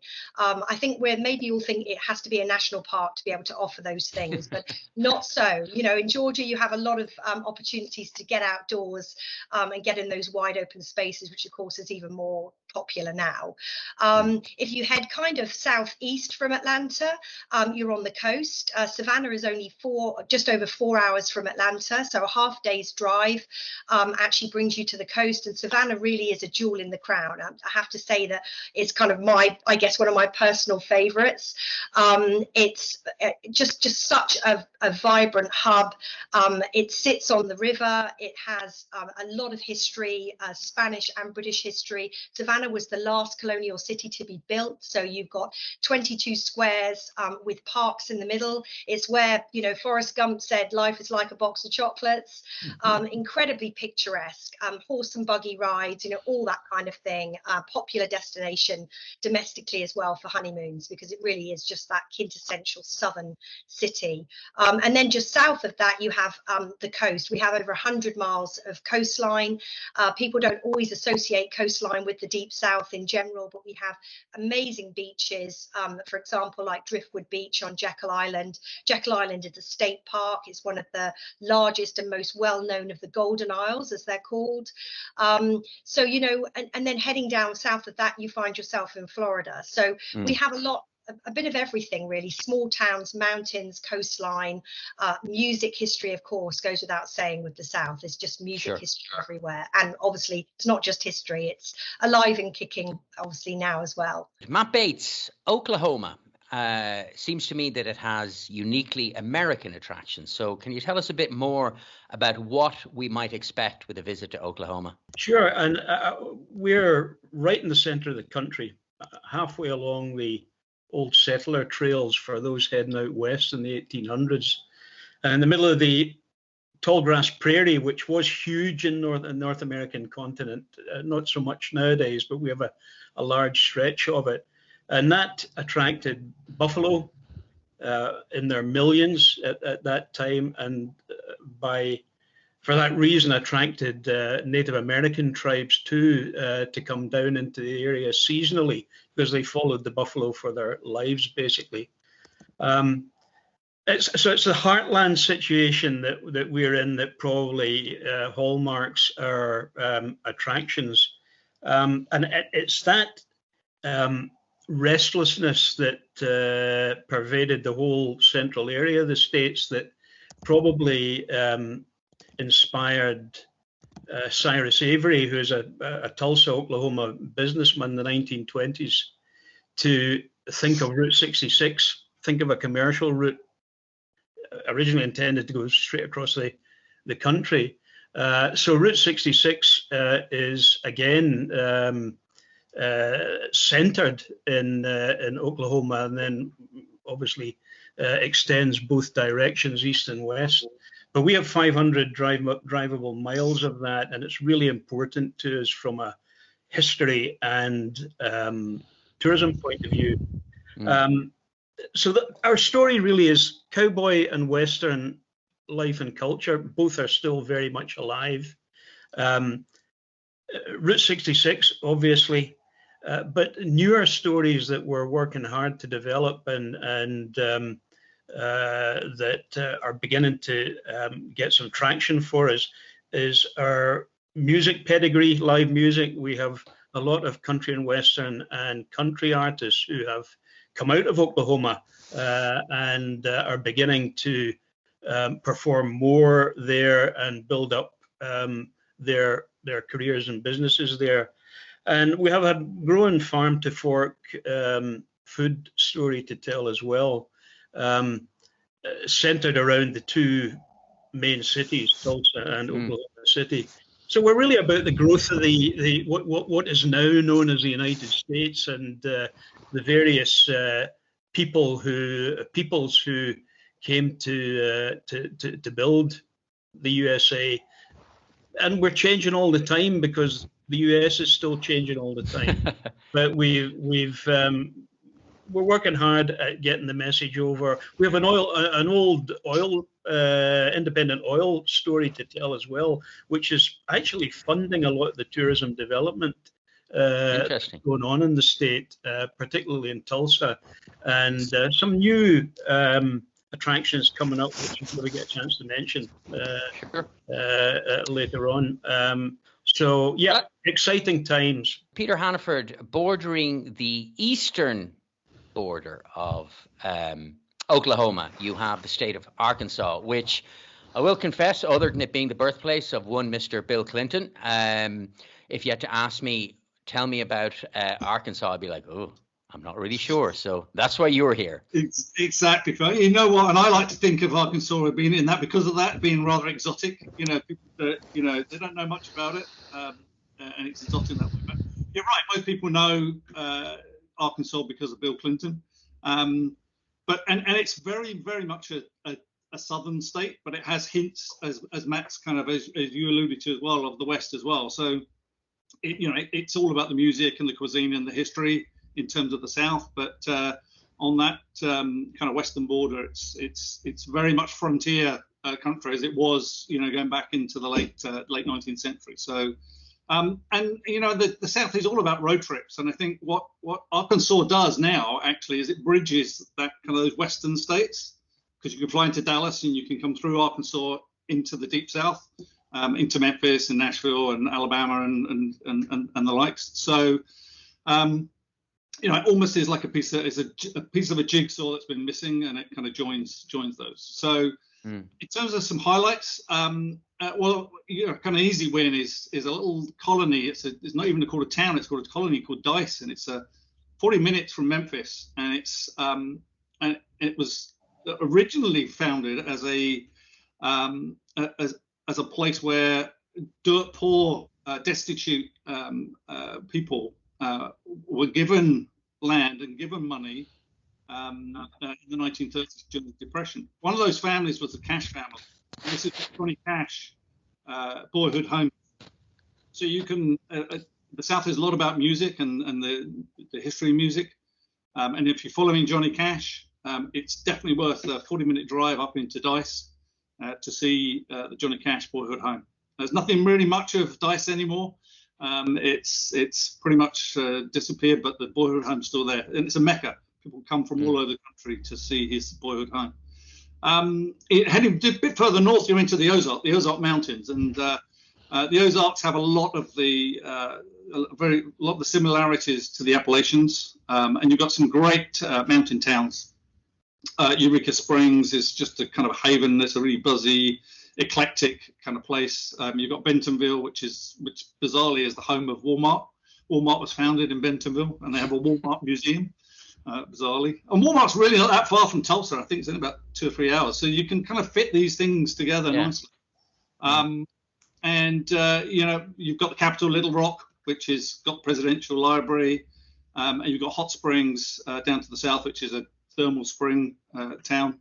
Has a beautiful Mediterranean type boardwalk. The history is kind of gangster history. It's all the gangsters from Chicago came down during the 1930s and kind of let off steam. It was all about illegal gambling and the history around that as well. So lots of different things, but that's just the flavor of it. And obviously Arkansas is part of the South, but when we talk about the Deep South, Andy Facer, I mean, we're talking about a multiple of states, and I imagine, though, it's easy to think, well, it's just one kind of distinct identity, when in fact, Louisiana is different from Tennessee, it's different from Alabama.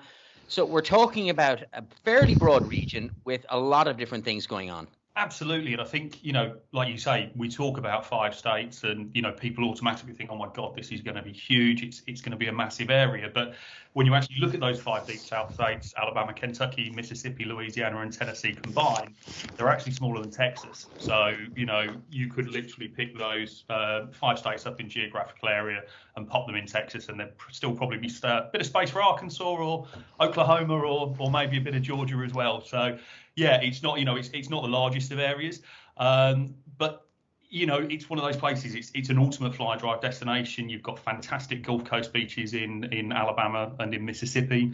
Obviously, we've got the Great Smoky Mountains, which we've already touched on, the mighty Mississippi, and the world's largest known cave system. So they're just a couple of the things that you can, touch on in our area. Obviously, we've got our, we've got our large international airports in New Orleans, Nashville, and Atlanta, so it makes us extremely accessible. And obviously, we've got all of our local and regional airports as well. And like you say, we're talking here about the Deep South, but each of these 5 states does have its own individual personality. But I think what the great thing is, we all share the same passion for our music and our culture, our history, outdoor experiences and world-class attractions. I mean, where else can you experience the Kentucky Derby, Dollywood, the world's largest space museum, Elvis's birthplace, and Mardi Gras all on the same trip? Della, Andy's talking about popular fly drive destinations. Atlanta is obviously a major transportation hub with direct flights from Dublin direct into Atlanta. And so whilst you can then use Atlanta as the hub from which to ribbon out and explore, Atlanta itself is absolutely worthy of consideration, is it not? Yeah, absolutely. And I think you're right. We're in danger of people coming into Atlanta and then springboarding out, if you like, because we are central to so many other states. And, as Andy was just saying about the Deep South, Atlanta is often also used as a gateway for that, as a fly drive kind of circle. But Atlanta, yes, I mean, it has really kind of blossomed, I think, in recent years. The Beltline, which is like a 22-mile, mostly old railway track, has been sort of converted into a walkway, bikeway, just as a way of people getting out of their cars in Atlanta and exploring the neighborhoods without actually just driving past them. So also to mention, in Atlanta, we are a massive movie producer in Georgia. We're one of the top destinations in the world for feature films. Not many people know that, but now when you look at films, you might see the little Georgia peach in the credits. So you can do movie tours in Atlanta of so many different movie locations. A lot of the newer Marvel films filmed in Atlanta. Also, obviously, we have like Gone with the Wind history, of course, but Walking Dead, those cult series, Walking Dead, Vampire Diaries, you can do tours around the city of those film locations. The History Center in Atlanta as well is where the Swan House is from the Hunger Games. So a huge amount of filming goes on in Atlanta and Georgia as a state, really. We've got a Porsche driving experience out near the airport. They've yet to let me do this, Fionn, which is they've obviously heard how I drive and I couldn't be trusted. But yeah, there's so much to do. We're very much a foodie city. If you go around the Beltline, you'll see a place called Ponce City Market, which is the old Sears factory building, which has been converted into this amazing retail and dining establishment. Great rooftop views, and certainly one of the things you must do in Atlanta is the new Illuminarium, which is actually just opened, which is like a virtual safari experience, a walkthrough experience. But also, don't forget the civil rights history in Atlanta. Sure. We have the Center for Civil and Human Rights, which tells the story of not just Martin Luther King, but obviously the whole US civil rights story. It's absolutely excellent. You can also go to the Civil Rights District, where you have Martin Luther King's church, his boyhood home, and his gravesite. Just an amazing amount of history in Atlanta, as well as things obviously like the Georgia Aquarium, and lots of other attractions that you can go to. The World of Coca-Cola, another one there, really. Okay. And many of them located in one area, the Center for Civil and Human Rights, the World of Coca-Cola, and the Georgia Aquarium. The top 3 attractions are in the Olympic Park area, the downtown area. So it's all pretty much walkable.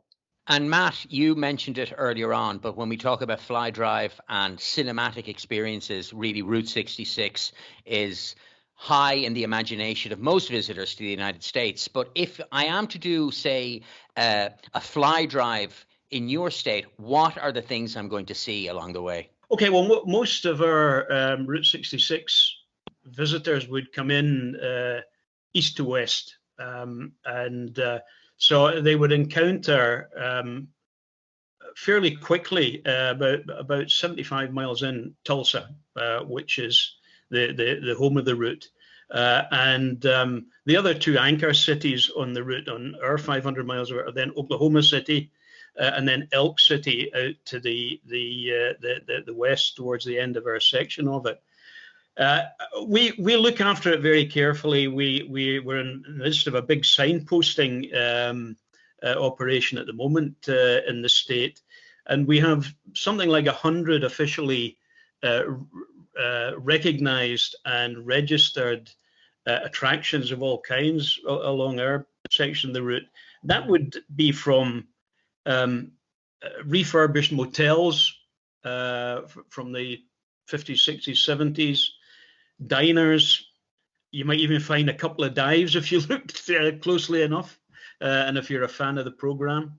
And a lot of the Route 66 attractions are actually in those three city locations. We have three fabulous museums, all very different. One organised by the state, one national, and then actually a private one on the eastern end at Clinton, which is a sort of hands-on facility that's great for kids traveling with in families. So everything that Oklahoma City and Tulsa have to offer is also there for Route 66 visitors. And I think probably the main bit of advice I would give people is, if you think that you're going to need a couple of days to get through and see what you need to see, really think again and take some good advice, because 4 days at a minimum, and anything up from that. And in fact, we're currently having some success in getting our tour operator partners to talk to clients who've been planning a long time through this lockdown to take the trip over 2 years or 2 trips and do one half of the route and then go back to it if the first half meets their expectations. And we're getting a bit of traction with that. I think people who have had not able to spend money, but able to spend a lot of time planning in this last year, 15 months, have really got into improving their dream holiday plans as far as their time and money will allow them to.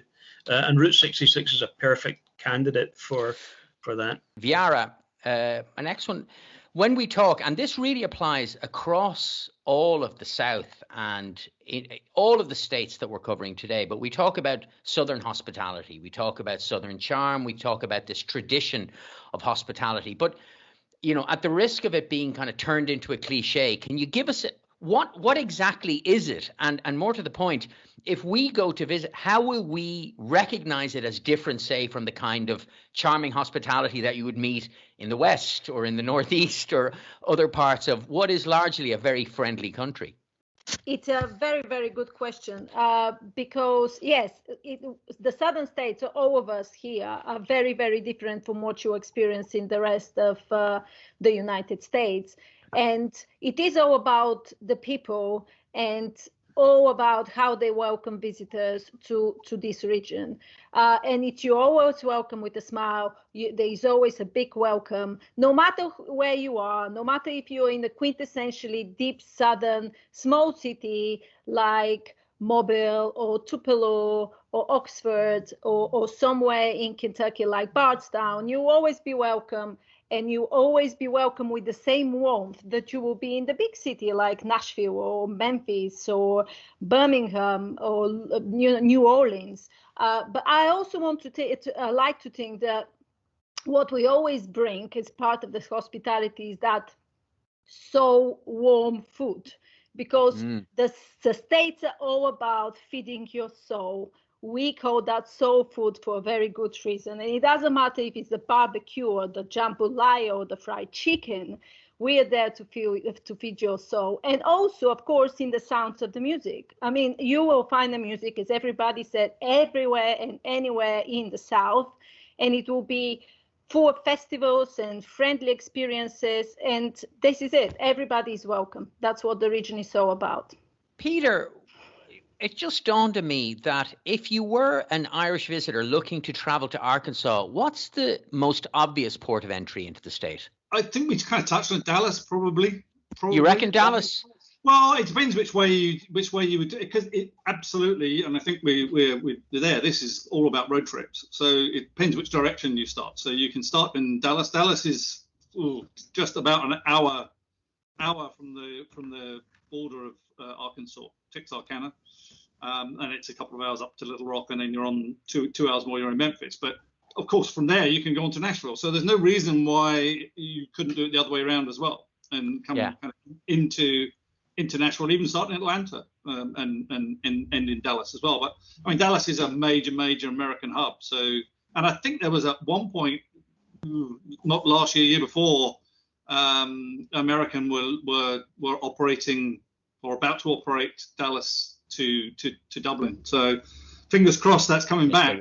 But that and then you can do all sorts of things. You can even go into Chicago out of Dallas, or it's with Dallas in the mix, it kind of opens up all sorts of opportunities, I think. I want to talk about Native American culture, Matt. And as far as I know, Oklahoma has some pretty rich tradition when it comes to Native American history.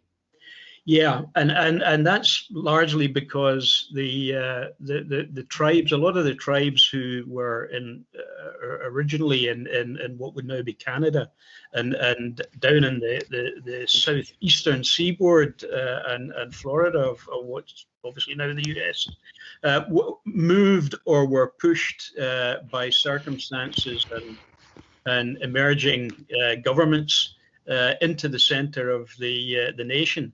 And we now have 39 tribes of all sizes and origins headquartered in Oklahoma, and some of them are very wealthy. Others are well off. They're all in pretty good shape in terms of their own population size and their ability to do business and to compete in the state with all other of the populations. And they tell their story because they have money and time and determination. They tell their story very effectively. In fact, in October of this year, we hope to have FAM opening, which is the first Americans Museum developed by the 39 tribes led by the Chickasaw, which is the largest tribe. That's right on the edge of downtown in Oklahoma. It's a massive complex with a large powwow ground, and it is going to be a real game changer in the Oklahoma City area. But all over the state, Cherokee, Choctaw, Osage, they have all, Comanche, they have all developed their own cultural centers, living history villages.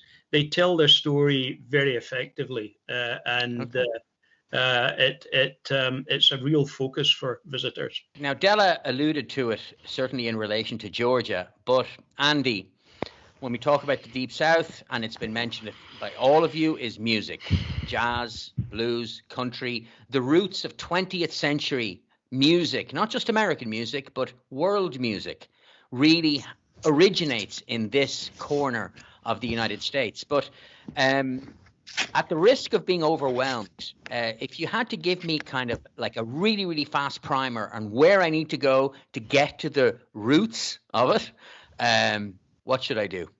Yeah, I mean, as you mentioned, our musical history is rich and varied. We've got fantastic musical studios. So Muscle Shoals Sound up in Alabama, where Aretha Franklin at the Fame Studios cut her first hit record.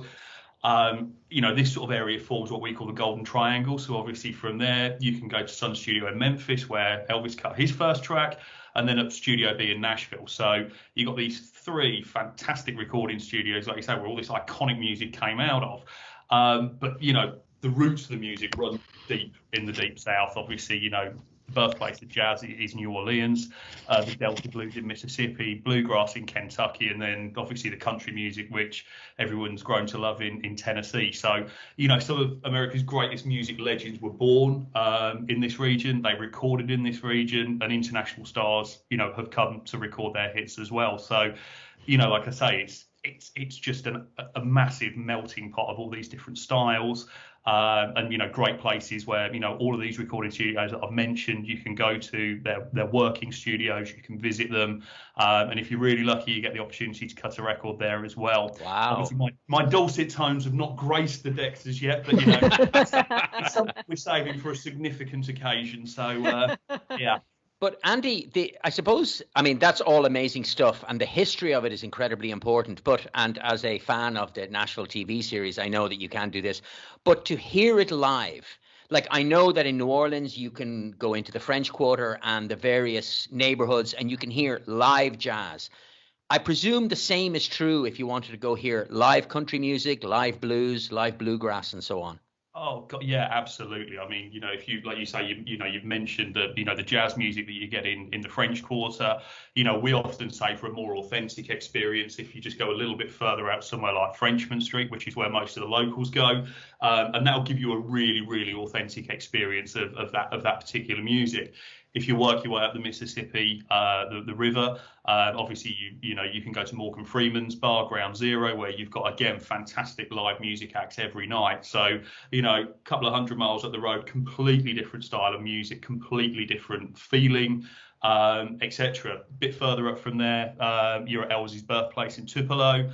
And like you said, obviously in Nashville, you've got the country music, etc. there. So you can go to the Grand Ole Opry, which is America's longest running radio station. Go there on a Saturday night at the Ryman, and who knows? You might turn up, you might get lucky, you might see Dolly banging out a couple of big hits on the stage there. So you've got all these great opportunities. You go to Kentucky, and this, like I said, the whole bluegrass, which is obviously a slightly different style of country, I guess. VR is probably going to tell me off for that. Nothing to do with country. Is the case. It's very much its own thing. But again, you can go and listen to a completely different style. And then, obviously I mentioned the recording studios in Muscle Shoals. You've got a place there called the Rattlesnake Saloon, which is a bar in a cave, essentially. So you can sit there and get some authentic cave water dripping on your head while listening to a local rock band sort of banging out some hits, and having some great barbecue as well while you're there. So real variety. I guess one of the places we were really sad to lose last year, there was a place called Gibbs Place, which is in the outskirts of Birmingham, and as far as we were concerned, it was the world's last remaining juke joint. And Henry Gibson passed away sadly at 99 years 2 years ago. And it was a ramshackle place. You'd turn up there, you took your own beer, there'd be some person in the corner cooking something over the coals or whatever. You weren't sure what it was, but once you'd had a couple of beers, you didn't really care. But fantastic experience, and the sort of thing you would never get in this country. Health and safety would never pass it off, but Can I add as well, the French kind of quarters experience is very much available in Nashville on Broadway, because you have live bars lining both streets, live music in every single one of them, up and down, different styles. And then you have, of course, Beale Street in Memphis, which is very, very similar. So, live music all over the Deep South in every city. Fionn, let me just add two very brief items, if I may. Go on, Matt. That say something about our music story too, alongside all these greats that have been mentioned. Coming up at the end of this year, beginning of next year, we have the opening of the Bob Dylan Archive. Bob Dylan Center in Tulsa, Oklahoma, is archive and continuing archive have been bought by a family there, and they're currently building a building to put that in. So that's going to be a real experiential background to Dylan's previous work and his current work. And also opening later this year is the refurbished Leon Russell's Church Studio in Tulsa, which hosted the Rolling Stones and Clapton and various other artists of the 70s. It's been recommissioned as a digital and analog studio, working studio, but it will also have a visitor center and facility as well. And it's going to be going to take its place on the music stage from turn a year this year. So couple of additions to this. All I can say is that I hope that rather than just talk about these places, that we soon will be able to go and experience these places for ourselves. So I want to thank my panel today, Della Tully, who is the Senior Trade Account Director for Explore Georgia, to Matt Bates, Destination Awareness Manager for Oklahoma Tourism and Recreation Department, to Peter Hannaford, who is the Sales Manager for the UK and Ireland for Arkansas, and representing the Deep South were Viara Chalier and Andy Facer. Thank you all very much. in this webinar, we're going to focus on what I probably would say would be the single most popular state for Irish visitors. And I have to be wary about New York City, but we're talking, of course, about Florida. And we have a full panel of Florida experts today. We have Margaret Henriksen, who is the UK and Ireland representative for Visit Central Florida. We have Grant Daly, who is the Senior Business Development Manager for Universal Orlando Resort. We have Stephanie Zinka, who is the Senior International Tourism Sales Manager for the beaches of Fort Myers and Sanibel. We have Sebastian Saracen, who is the Account Director for the UK and Ireland for Greater Miami and the beaches. We have Philip Britton, who is the Account Director for the UK and Ireland for the Kennedy Space Centre Visitor Complex. We have Santiago C. Corrada, who is the President and CEO of Visit Tampa Bay. And last but not least, we have Jill Standovan, who is the Account Director and Trade UK and Ireland for Visit Florida. Jill, let's start with you, a big, broad, general one. Let's get an overall picture. Is Florida safe, and what can visitors expect post-pandemic?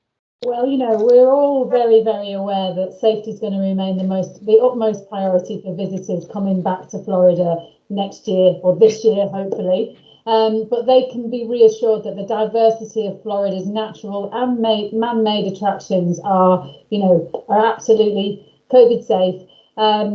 We've got so many outdoor activities and experiences, and we know that that's what people are going to be really, really interested in their holiday planning. And Florida has those by the bucketful, so it's definitely a great choice. It's such a diverse place, offering a wide range of safe holiday options that can be enjoyed year round, and they can also be tailored to the comfort levels of the individual as well. So I would say, our Florida's natural treasures and outdoor activities are at the forefront of all of the marketing communications that we've got going on, which is going to demonstrate that Florida is the premier destination for open air experiences and socially distanced fun as well. So we're very, very lucky that Florida is a destination with the climate that we've got, that you can be outside for practically all of your time there and for the whole year round as well. So it's perfect. And most of Florida's hotels, attractions and restaurants have also put in extra safety protocol measures, social distancing measures as well, which means that the guests can be really comfortable when they go there and experience any of that as well. So and we've also added all of the COVID resources onto our website and also our Visit Florida app as well. So, and that's consumer facing and also trade facing as well. So all of the up-to-date information is there for everybody as well. Santiago C. Corrada, I am told that Tampa responded particularly quickly to the pandemic. So what's it like now, and what can visitors expect? Well, obviously, we're all very, very fortunate that we live in a state that took a very practical, common sense approach to the pandemic, balancing safety and health with the economy and economic development. And so we've got a great relationship here with our local elected officials, and we were on the same page when the pandemic started, when it was in its full rage. And we learned so many lessons about putting protocols and safety procedures in place that in many cases continue to this day to ensure that our visitors and those of us who are here in the hospitality industry feel that we are well protected and we can enjoy this incredibly dynamic destination. And quite honestly, I think that's why we're seeing already for the last several months pre-pandemic numbers as far as the hospitality industry, which is certainly we're starting to see in many of our destinations in Florida pre-pandemic numbers. And I think it's because we started practicing these safety protocols and procedures and marketing Florida as a safe destination to visit. First domestically, obviously, because many of our international borders were closed, but now we want to make sure that even all of our international friends are aware that we've been safe for domestic leisure travelers and conventioneers and big events, but we're also safe for our international visitors.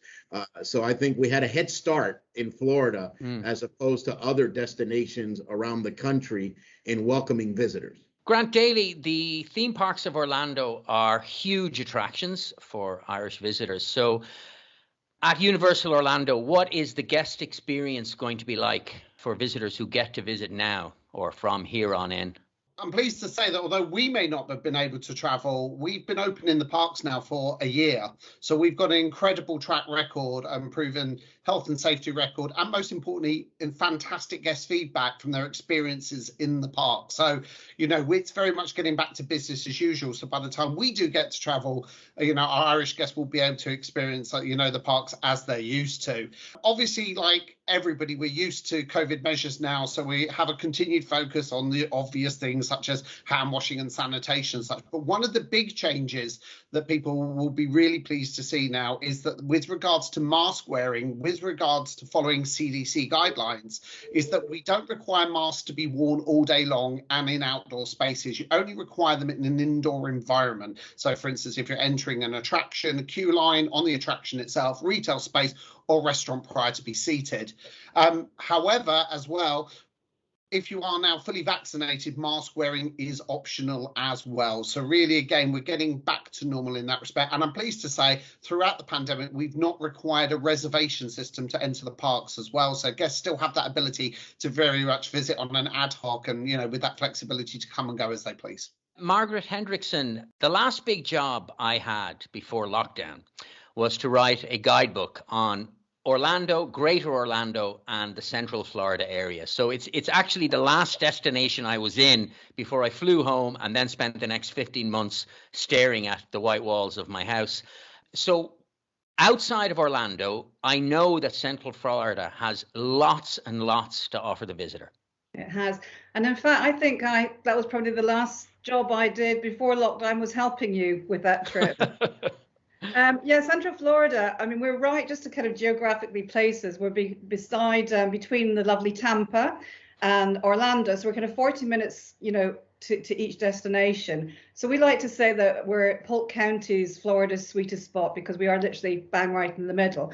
So very easy to get to, you know, the likes of Universal and Disney. We're only over an hour down to Kennedy. You know, we're an hour from the Gulf and the Atlantic coast. So again, you know, ideal. But we also have our own little treasures there. You know, we've got over 550 lakes. And I think Joe touched on the fact that people will want to do lots of outdoor activities. So, you know, we've got 550 lakes, so a lot of water, a lot of, you know, boating, kayaking. We have over 3 state parks. We've got over 390 miles of treks that you can go walking and hiking on. So again, it's, you know, really kind of looking at the outdoors element as well, obviously, as the, you know, the main attractions. So we've got, a lot of people don't know, but after Texas, Florida is one of the biggest cattle states, farming states in the USA. And our heritage goes back to that. So a lot of our kind of outdoor areas were probably previously ranches. We've got Circle B Bar, which is a fantastic place to visit, especially for its diversity in plants and animals. And I'm not going to go into the history of the formation of the peninsula of Florida, but it's quite an interesting one. And we've got, you know, likes of citrus farms. You can go and visit a citrus farm, go and pick it, and then see how it's all, you know, all the nice stuff is taken away, and then all the ugly fruits made into juice. And they make, these are family-run farms, and they make fantastic ice creams. We've got Bock Tower Gardens, which is actually one of the oldest attractions actually in Florida, built in 1929. And they've got this amazing singing tower in amongst these kind of beautiful, beautiful gardens. And it's a singing tower, and it's got a Carillon organ that's played twice a day. So, and they've also got Hammock Hollow for the children. So again, outdoors fun, no queuing, sorry, attractions. And Safari Wilderness, again, it's a 260-acre park. It's not a zoo. You can either go on safari trucks, but if you're very daring, you can actually take a tour on the back of a camel. So lots of different things to do. And I'll touch on another thing when we speak a bit further on about accommodation. Well, you mentioned the Kennedy Space Center. Philip Britton, it's an hour from Orlando. It's really just a short skip down the road. But in this post-pandemic landscape, how is it different now for people that perhaps who've been visiting before but might want to go visit again? Phil, we've really missed our astronauts. And astronauts are a big driver. I'm sure they've missed you too. Always, but they're always a big driver of the customer experience at Kennedy, and that so with a phased reopening, very similar to how Grant's described things, We hope to have that up and running, you know, in the coming months as the phases continue. We're currently moving towards phase 3, but we've introduced a whole new fleet of buses out to the launch pads, the Saturn V Centre, etc. So that's going to give the visitors a wonderful, more comfy experience, because we've got so much space at Kennedy. We're still able to offer all the outdoor experiences. All the food and beverages now up and running again. Atlantis, Space Shuttle Atlantis is fully accessible. And that's so we're doing very well. We've introduced, before lockdown, we were looking at more of the family experience. Planet Plays up and running now, so that offers a great opportunity for the younger visitors to enjoy themselves. But like everywhere, you know, we've been very cautious in the reopening. And once we get the astronauts back, then our dining experiences with the astronaut will continue and do very well, I'm sure. Stephanie Zinke, Santiago mentioned Tampa. So if you're going onto that Gulf Coast on the far other side of Florida from Cape Kennedy, Fort Myers is really one of the more beautiful places in Florida that I've been to. But can you describe to us, or to those who perhaps don't know it, what makes it so special? Certainly, yes. I mean, we have that great location, as you mentioned. We're on the Gulf Coast of Mexico, very, very strategically and favorable placed in comparison to Tampa, Orlando. So we're only 2 hours south of Tampa, or 3 hours of Orlando. We have over 1,000 kilometers of shoreline, and therefore the beaches and the water, you know, they're the attractive part of our destination. Our islands like Sanibel and Captiva are like a unique spot, definitely in Florida. But personally, I believe it's that laid back, nature driven, and wide open space feeling that you can find right here on the Gulf Coast of Florida. And I always like to say, we don't compete with the big guys like everybody represented on this panel. I like to believe we perfectly complement each other, and we would be the add-on, if you wish, for that perfect beach getaway. Add on some time after you've been to Orlando or Tampa or the theme parks, and you know, we just build that overall perfect Florida experience, which I think the richness is that we have all of the components we've heard and learned from today in that very small distance drive within a radius of 2 hours. And then we go right down to the south, and Sebastian Saracen, Miami.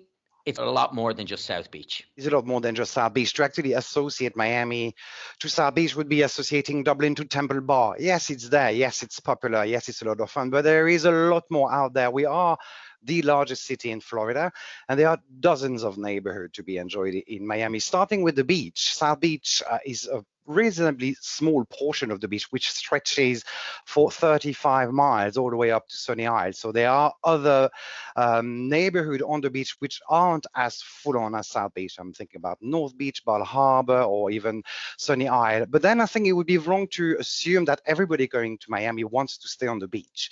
Remember, we are the cruise capital of the world. Many of the people coming to Miami will be spending a few nights pre or post cruise, where they will see, or they have just seen, some of the most beautiful beaches in the Caribbean. So they may want something a little bit different.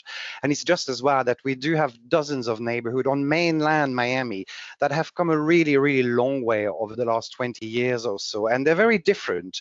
So anyone will be able to find the right neighborhood in Miami. If you've got people who are into designers, they are into the latest bar, restaurant, they would like to rub shoulder with celebrity, have a look at Brickell. It's a spanking new neighborhood right in the heart of downtown. If you wanted to have a more relaxed holidays, maybe get to know the locals a bit more, look at Coral Gables or Coconut Grove. Coconut Grove is a small village right on the water. It's got a very laid-back bohemian feel. Coral Gables would be known as the Beverly Hills of Miami. So if people want to experience the more upmarket side of the city, that's a great place to go.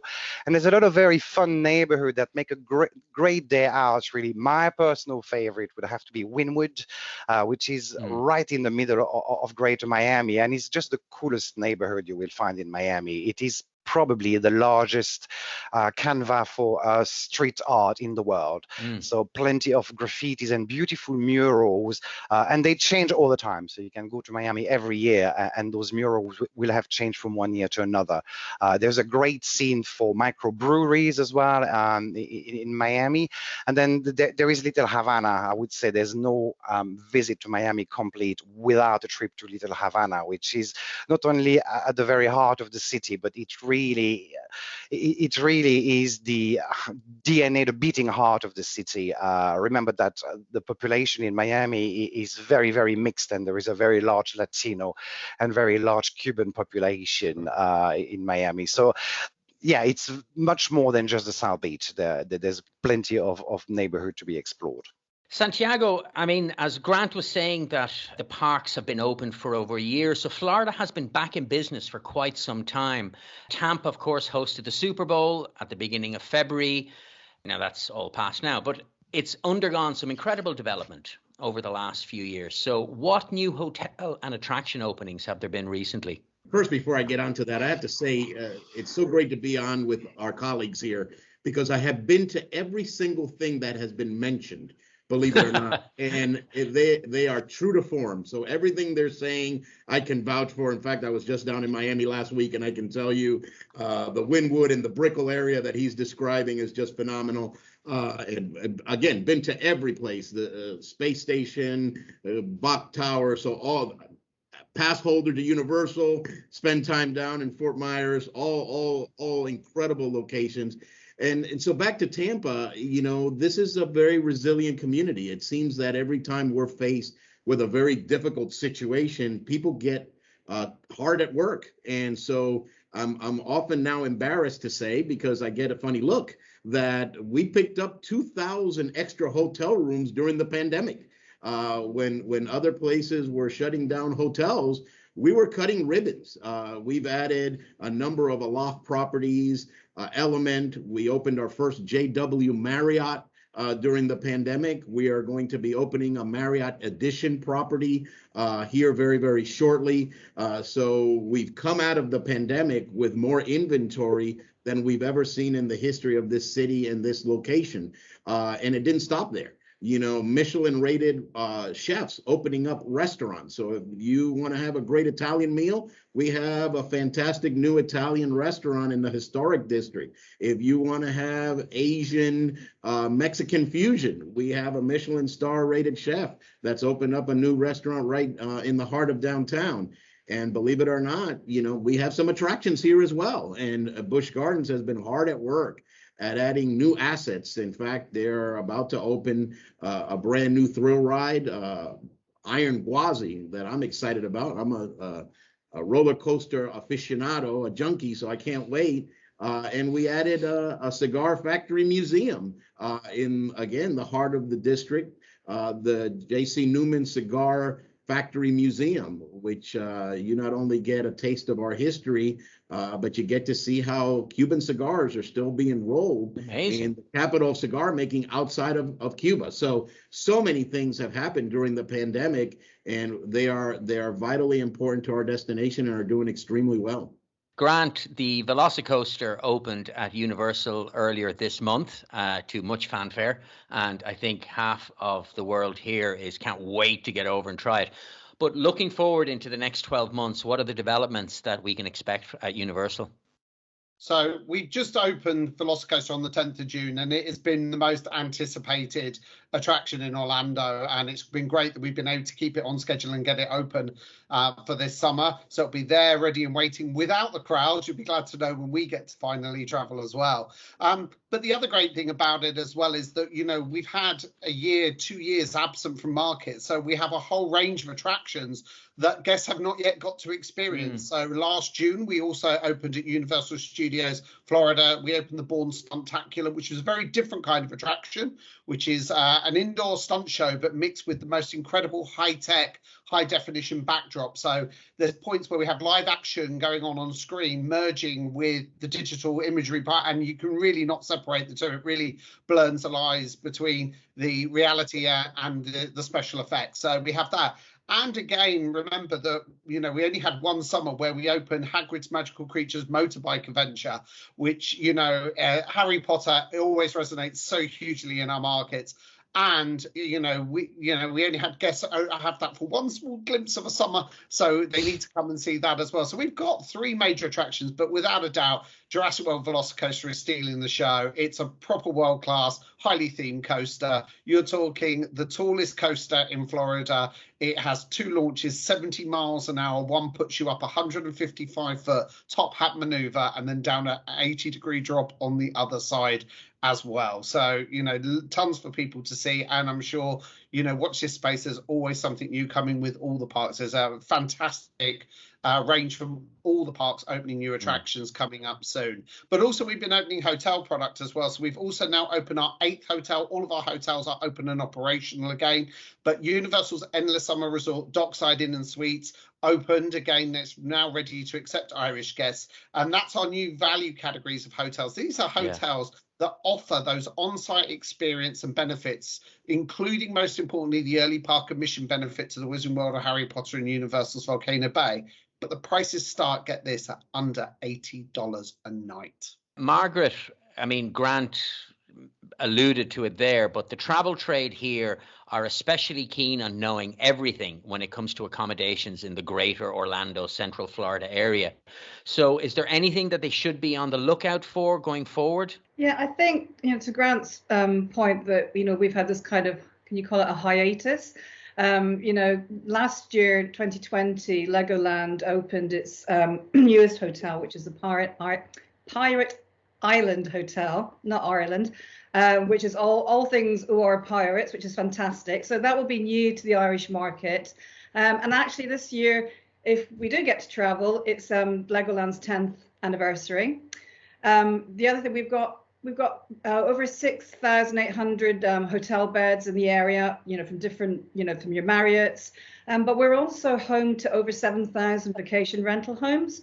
And this is something, especially the kind of the Davenport area, which is to the east of our county line, where a lot of Irish have probably already stayed, but of course they just think they're in Orlando. But they've probably already be staying in Polk County. So that's a very good value for money. And I think, you know, from feedback from the operators that, you know, people are booking, you know, self-catering accommodation, wanting that, they're going with extended families, and they're also spending a little more time there. So definitely great value, because anything from a 2-bed to like a 7-bed villa with own pool, some even have their own cine film rooms. So they're quite spectacular accommodations. But one resort that the Irish don't really know about, and we really want to talk about, is the Westgate River Ranch Resort. And this goes back to my story about the cattle farming in Florida. And it's one of the largest dude ranches east of the Mississippi River. And they have all sorts of different types of accommodations, from hotels, condos, but they have glamping, basic camping, and they've got these fantastic teepees which actually have fireplaces in them and freestanding baths, and there are all sorts of activities: horse riding, skeet shooting, you know, there's stuff to do on the river. And every Saturday night there is a rodeo where people come from all over the county to compete, and there's hay rides with singing cowboys and cookouts, and you know, the saloon, you know, you can go for a drink and there'll be country dancing. So it's a really fantastic experience, something that I'm sure many people haven't actually tried before. So definitely that's the one. A bit of the West in Central Florida. Colleague Joni says, if it weren't for the palm trees, you'd think you're in the Wild West. Stephanie, staying to the theme somewhat, on the Fort Myers area in this broad expanse of beach, I'm assuming very family friendly, but with accommodation options to suit? Yes, absolutely. Our key visitor segment from the Irish market is definitely families. And you can see that reflected in the offers that you see, like attractions, activities, even dining. A lot of the restaurants have a kids eat free plan, which is always very enticing. And then, as you mentioned, accommodation. The vast majority of our accommodation here is actually independently owned. So we have that little bit of a unique approach that we don't have a lot of those very large and high-rise hotel and resorts. Ours are mostly stories high, especially on the islands like Sanibel and Captiva. But importantly, I think a large number are self-catering units. So that means, although you kind of have the best of both worlds, you get the full kitchen and you get the living room, you have extra space, extra comfort, but you still have the services and amenities as you would in a hotel or resort. And I always like to add that because it obviously helps also to stretch your travel budget, because you don't have to eat out 3 times a day, which, you know, for a family of 4, for example, that can add up quickly. And of course, we would rather that you'd stay an extra night and enjoy the destination. And in order for, you know, everybody who's listening in for the travel trade, we created recently a UK and Ireland travel trade only portal, which is www.island-findings.com. And that one will have all kinds of information so that, you know, the travel trade is best prepared to have all the information from marketing content and tools, everything at hand. And they can also contact the accommodation partners right through that portal. And lastly, one thing we added for families also, and keeping in mind that, you know, our economy was impacted obviously by some business closures and restrictions during the pandemic. So we launched a Sun Saver Passport, which is a great way to not only find sort of little insider places of where to go out and eat or where to go and play, but it also offers added value because you get all kinds of different discounts or special promotions, and it doesn't require an app. You can just access it by, you know, going through the website. So if you're interested in that, that's Sun Saver Passport, and it's a nice little addition to explore the destination. Brilliant. Sebastian, the issue of cost invariably comes up when people imagine a trip to Miami. They just assume that Miami is going to be expensive, but is that actually the case? Miami can be expensive if you are looking at a 5-star hotel within walking distance from Ocean Drive with direct access to the beach. You'll be paying the price tag for that. That's obvious. Okay. But as I mentioned earlier, there are so many other neighborhoods in Miami. To actually book accommodation in North Beach is going to be significantly cheaper than it is in South Beach. And if you don't mind staying on mainland Miami, the room rate will drop even further. I mentioned Coral Gables, Coconut Grove, Brickell. Those are great neighborhoods with plenty of accommodation option. And we do have lots of choice in Miami. We currently have over 60,000 hotel rooms in the city. Some hotel opened during the pandemic, and there's probably another 12 to 15,000 room confirmed to join the inventory over the next 18 to 24 months. So there is plenty of options there, and they really range from budget all the way to top luxury. I've got one last question. This one for Philip. When are we going to see astronauts take off from Cape Kennedy?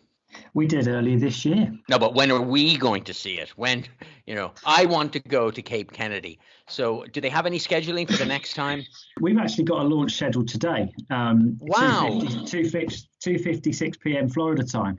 That's just a Space Falcon heading to the space station with a resupply mission. But no, what NASA are planning on doing is towards the end of this year. It's currently scheduled for November. Is the first launch of the Artemis missions and the Space Launch System, which hopefully will see the second launch and a manned mission at some point in 2023. So that's really the timescale we're looking at. But we need the first launch later this year to go well. But certainly after that, you know, we're all go and on the way back to the moon and one day hopefully Mars. It's a nice note to leave it on. It's all of us staring up at the stars, hoping for better things.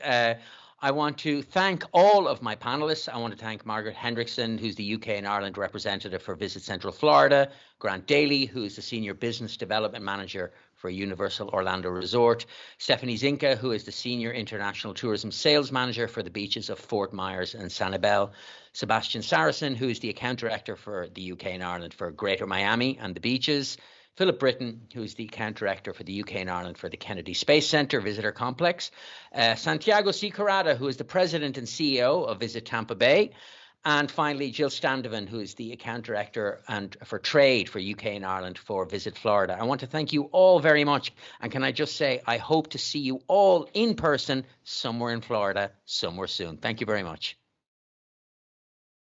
In this webinar, we're going to focus on getting there, getting around, and also staying there. So today's panel of experts is Tara McGee, who's the commercial manager with British Airways, Jenny Rafter, who's the head of global leisure sales with Aer Lingus.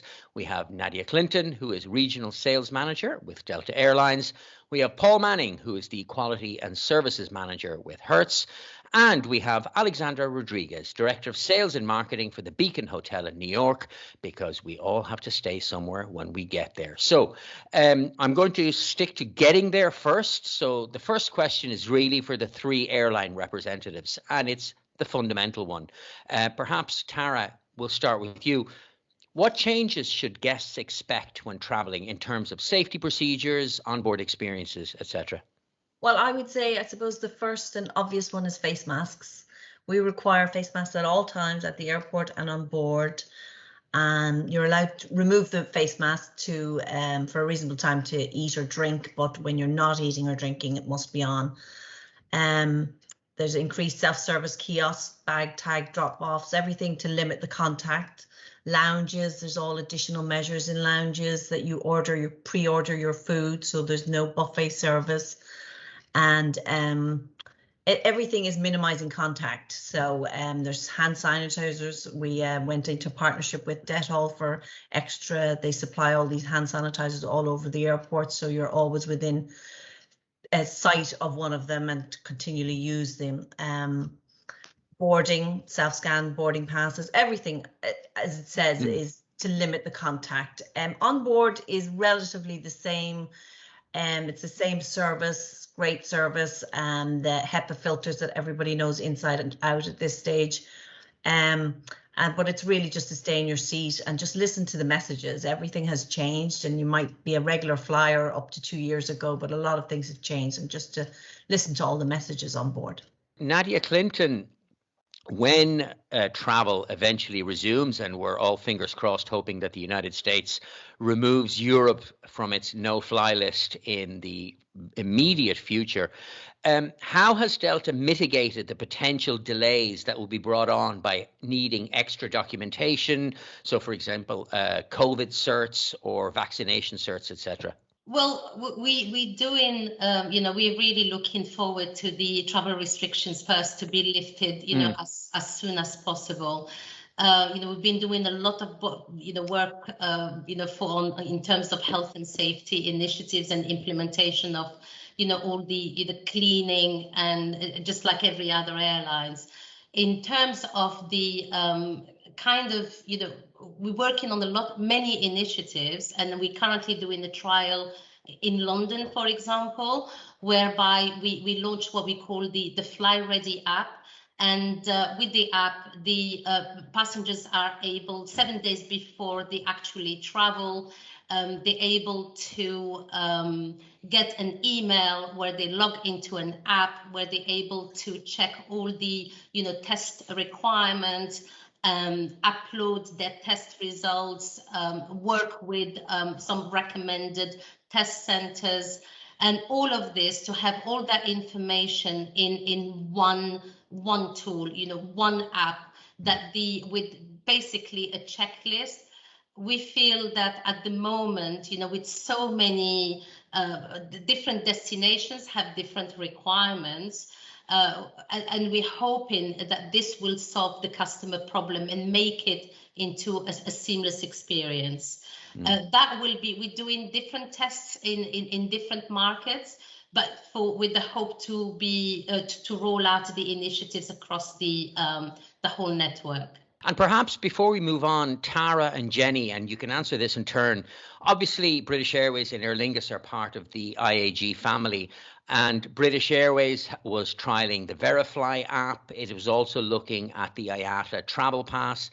Aer Lingus are also looking at both. Can you estimate which of these documentation apps, which essentially are to facilitate, as Nadia was saying, to facilitate all of the documentation required, which one will both airlines be using? And Tara, perhaps I'll go to you first. Well, we're actually using the Verifly app at the moment. I believe Aer Lingus is as well, and American Airlines. It's accepted by the CBP as well. So that's the main one that we're using. It was originally trialed to do US, the UK, and then from that we've brought it into our other destinations as well. The IATA travel pass we're trialing that at the moment, I suppose, just to give customers every opportunity they can try. And I suppose at the end of the day, whichever one works out best, hopefully we won't have to carry on using different apps for after a couple of years. But the Verify is in place at the moment. That's what's being used at the moment, and being used very well. And is that the same for Aer Lingus, Jenny? Yeah, Fionn. So we've been using the Verify app on our 3 transatlantic services that are operating at the moment. So Dublin to JFK, Chicago and Boston. And there's been a really high attachment rate of usage. So it's a free to use app. You just download it on your smartphone or your Android from the App Store. And it allows you to upload your documentation. So to show that you're either certified with a negative test, vaccinated, or have recovered from COVID within 6 months. But what's really useful, and we would recommend our trade partners, suggest to customers to use these apps, is that will give you the most up-to-date information on what the restrictions are by origin and destination. So we all know it is a minefield. It's such a fluid situation. It is changing. So these apps, are going to be really, really useful going forward. I think from Aer Lingus perspective, that's one thing that we have looked at, and we are investing in technology and enhanced technology to make the customer journey more seamless. In terms of the IATA travel pass, that is something that we are going to be adopting in the coming weeks, and we'll be utilising that. So I think there will be a time frame where both of these applications will be in use in tandem. Okay, so we've arrived in the United States. Paul Manning, one of the things that is obviously very popular for so many Irish visitors is the fly drive experience. So what changes should customers expect when renting in a post-pandemic United States? In general, not an amazing amount. I mean, the same precautions that the ladies have outlined regarding actually getting there. We're not looking obviously for vaccination passports, etc., but social distancing and queuing, basically sanitized locations, which is our responsibility, sanitized vehicle with the gold standard seal on the doors, and specifically in the States. It hasn't changed a whole lot. The only thing that I suppose that's emerging, I've been asked several times in the recent weeks, is during the pandemic, an awful lot of people obviously had license renewals coming up, and in Ireland, obviously, they automatically extended those. But what we are finding is that it is varying by country to country, and even within the US, it's obviously going to vary probably by state to state on whether they will actually accept that. So, I mean, one key bit of advice, if you are planning on renting a vehicle or doing a fly drive in the US, is to ensure that your license will be accepted if it is not in date. If it is out of date and you can at all, get it updated, push to do it. If that means having to get on it now. I was able to renew my license in December. Where there's a will, there's a way. So certainly do your homework. And I suppose the big one, which I'm sure we've seen across it from hotels to airlines, certainly car hire, is cost. Domestically in the US, businesses thriving. Obviously, the US market would be a large portion of purchases overall revenues. So they have been busy. Hopefully we're only 6 months behind where they are now. But part of that with all vendors, not just Hertz, is down to reduced fleets. So reduced fleets, pure economics kicks in, costs are high. So the person that did that fly drive 2 years ago or 3 years ago, every part of that journey is going to be more expensive. So plan it, price it, make sure you've checked all the boxes, and you're good to go. But insofar as renting the car, not a lot has changed, but definitely checked and double checked. Alexandra Rodriguez, we all have to stay somewhere, and in New York, thanks to the sterling efforts of one Tom Travers, the Beacon on the Upper West Side is one of the most popular hotels with many an Irish visitor. But generally speaking, the hotel experience, what's it like now? Well, at first I have to say, we're so grateful for Tom and all his diligence with the market. I had the pleasure of going to Ireland as well with him and taking his place, and it was just absolutely marvelous. As far as the experience coming back to New York and at the Beacon, I have to say, we did not close during COVID, so we were able to implement all the CDC guidelines, and in that course, right, be prepared for when we did have, the influx of travel. So we're definitely, the experience will still be the same with, the added cleanliness and all the other procedures that we've implemented.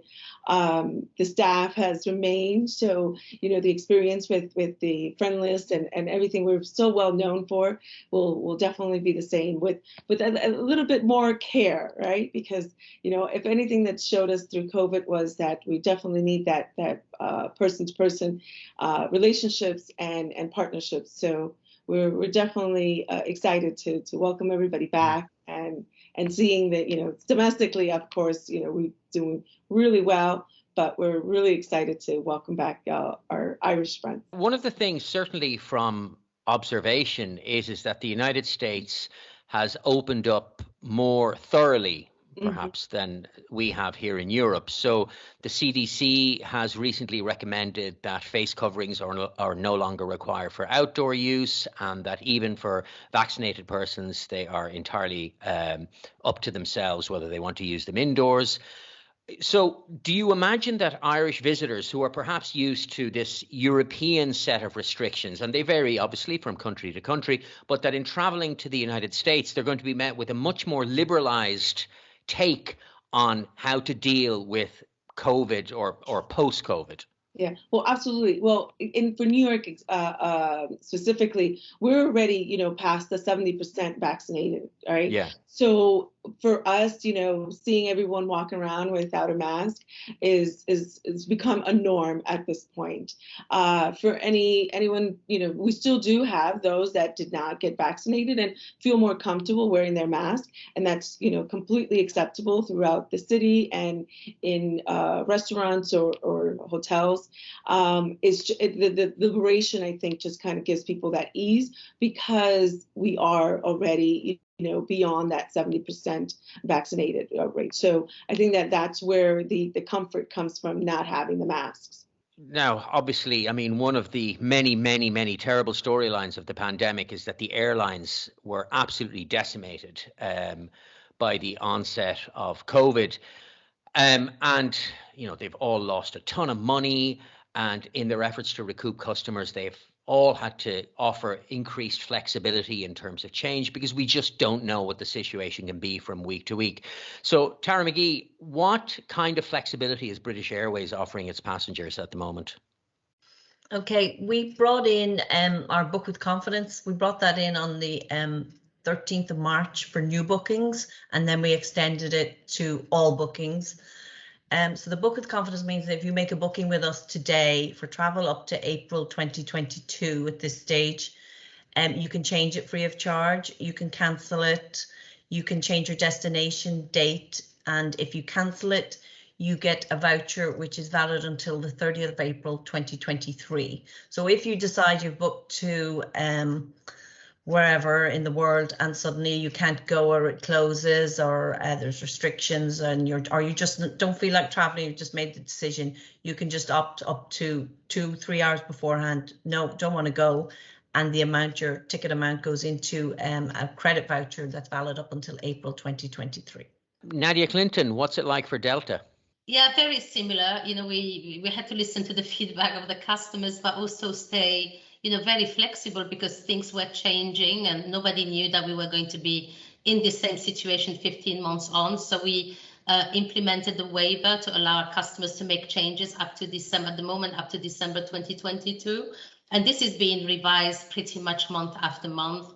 If they don't want to make a change, they can apply for a refund if the flight, of course, is cancelled. But, we monitor the situation on a monthly basis and review it and try to introduce changes. But, hopefully not for very long when we all start traveling again. And I imagine the situation is quite similar for Aer Lingus, Jenny. Yeah, Fionn, like we know that there's still a huge amount of uncertainty, and we've continued on with our book with confidence policy through to the end of the year. So any of our customers can change their flight as many times as they like, up to 2 hours pre-departure. So we have that in place. If you've booked directly with Aer Lingus on aerlingus.com, you can opt for a voucher that's valid for 5 years. So for our GDS partners, we're allowing multiple changes, as I said, up until the end of the year. So that is in place until the end of December, and we'll continue to monitor it and extend should it be required beyond the end of this year. Paul Manning, you mentioned it earlier that there's a fleet shortage is definitely going to affect the bottom line. It's also going to impact on the cost of renting a car. How long do you think it will take for the situation to regulate itself, in as much as that the rental companies like Hertz will be able to upgrade their fleets with the latest models and then kind of resume the cost effectiveness that they all had pre-pandemic? Another thing that has happened on top of it is that there is a global microprocessor shortage in vehicle manufacturing. So the actual wonderful to add to the global pandemic, now we have a pandemic in vehicle manufacturing. Genuine real, not every manufacturer, but quite a lot of manufacturers are experiencing severe shortages, and there's so many microprocessors involved in vehicles nowadays. That's impacting. We have been actively adding to the fleet globally, but I suppose an interesting tad is if you take Hertz Ireland, just here in Ireland, this little Ireland, our fleet in 2019 is equivalent to the complete fleet in the Irish rental market in 2021. That's how many vehicles have been sold in the last 14, 15 months, just to cut costs and be here to rebuild. So we obviously had to sell them. Globally, car prices have gone up, and they've gone up quite a lot. So, I mean, the costs, insurance, everything else, obviously your base costs with staff and all are going up. So I can't give an exact date on, I suppose, Owen. What I will say is that, we're in a strong position, particularly relative to our market competitors. There's no one company that's going to have an absolute load of cars and another company not. But certainly, in the US, they have been updating. They're in a strong position now, seeing new ownership. It's all going very well. Europe, we just need it to open because it's just very much an unknown category here. But certainly 2022 is going to be a better year, but I'd say we're going to be into 23 and beyond before we start getting anywhere close to past levels, and that's just my own personal take on it. So many variable factors on it, but as I say, you couldn't write the script with the microprocessor, and it is adding to the headaches at the moment. But look, we're getting there, and certainly once the consumer demand is there, cars will be found. It's one thing we've always been very good at. As I say, we're here to get you there. We do mean it. Consumer demand, Jenny, is obviously the big thing. And I realize that this is a difficult question to answer, but when do you imagine that Aer Lingus will resume its full service to North America? Yeah, I think it's going to be, a number of years before we get back to see anything like the 2019 levels that we had. We're continuing to watch the market really, really closely, and we're going to return our flying based on the demand we see in the marketplace. So, up until now, we have continued on with the 3 transatlantic routes I mentioned, Boston, Chicago, and JFK. So for those guests that can travel to the US, they can travel to either any of those 3 airports, but also connecting with our interline partners that serves the whole of the US. So you can still travel with Aer Lingus to the US. We're hopeful that we're going to return those leisure favorites like Miami and Orlando later this year. And also we're looking at Newark, San Francisco and Washington to return before the end of the year. But, as Paul said, there's so many factors at play, but we're optimistic that those will be the first to return. And then we have every ambition to return to our full network of flying across the US.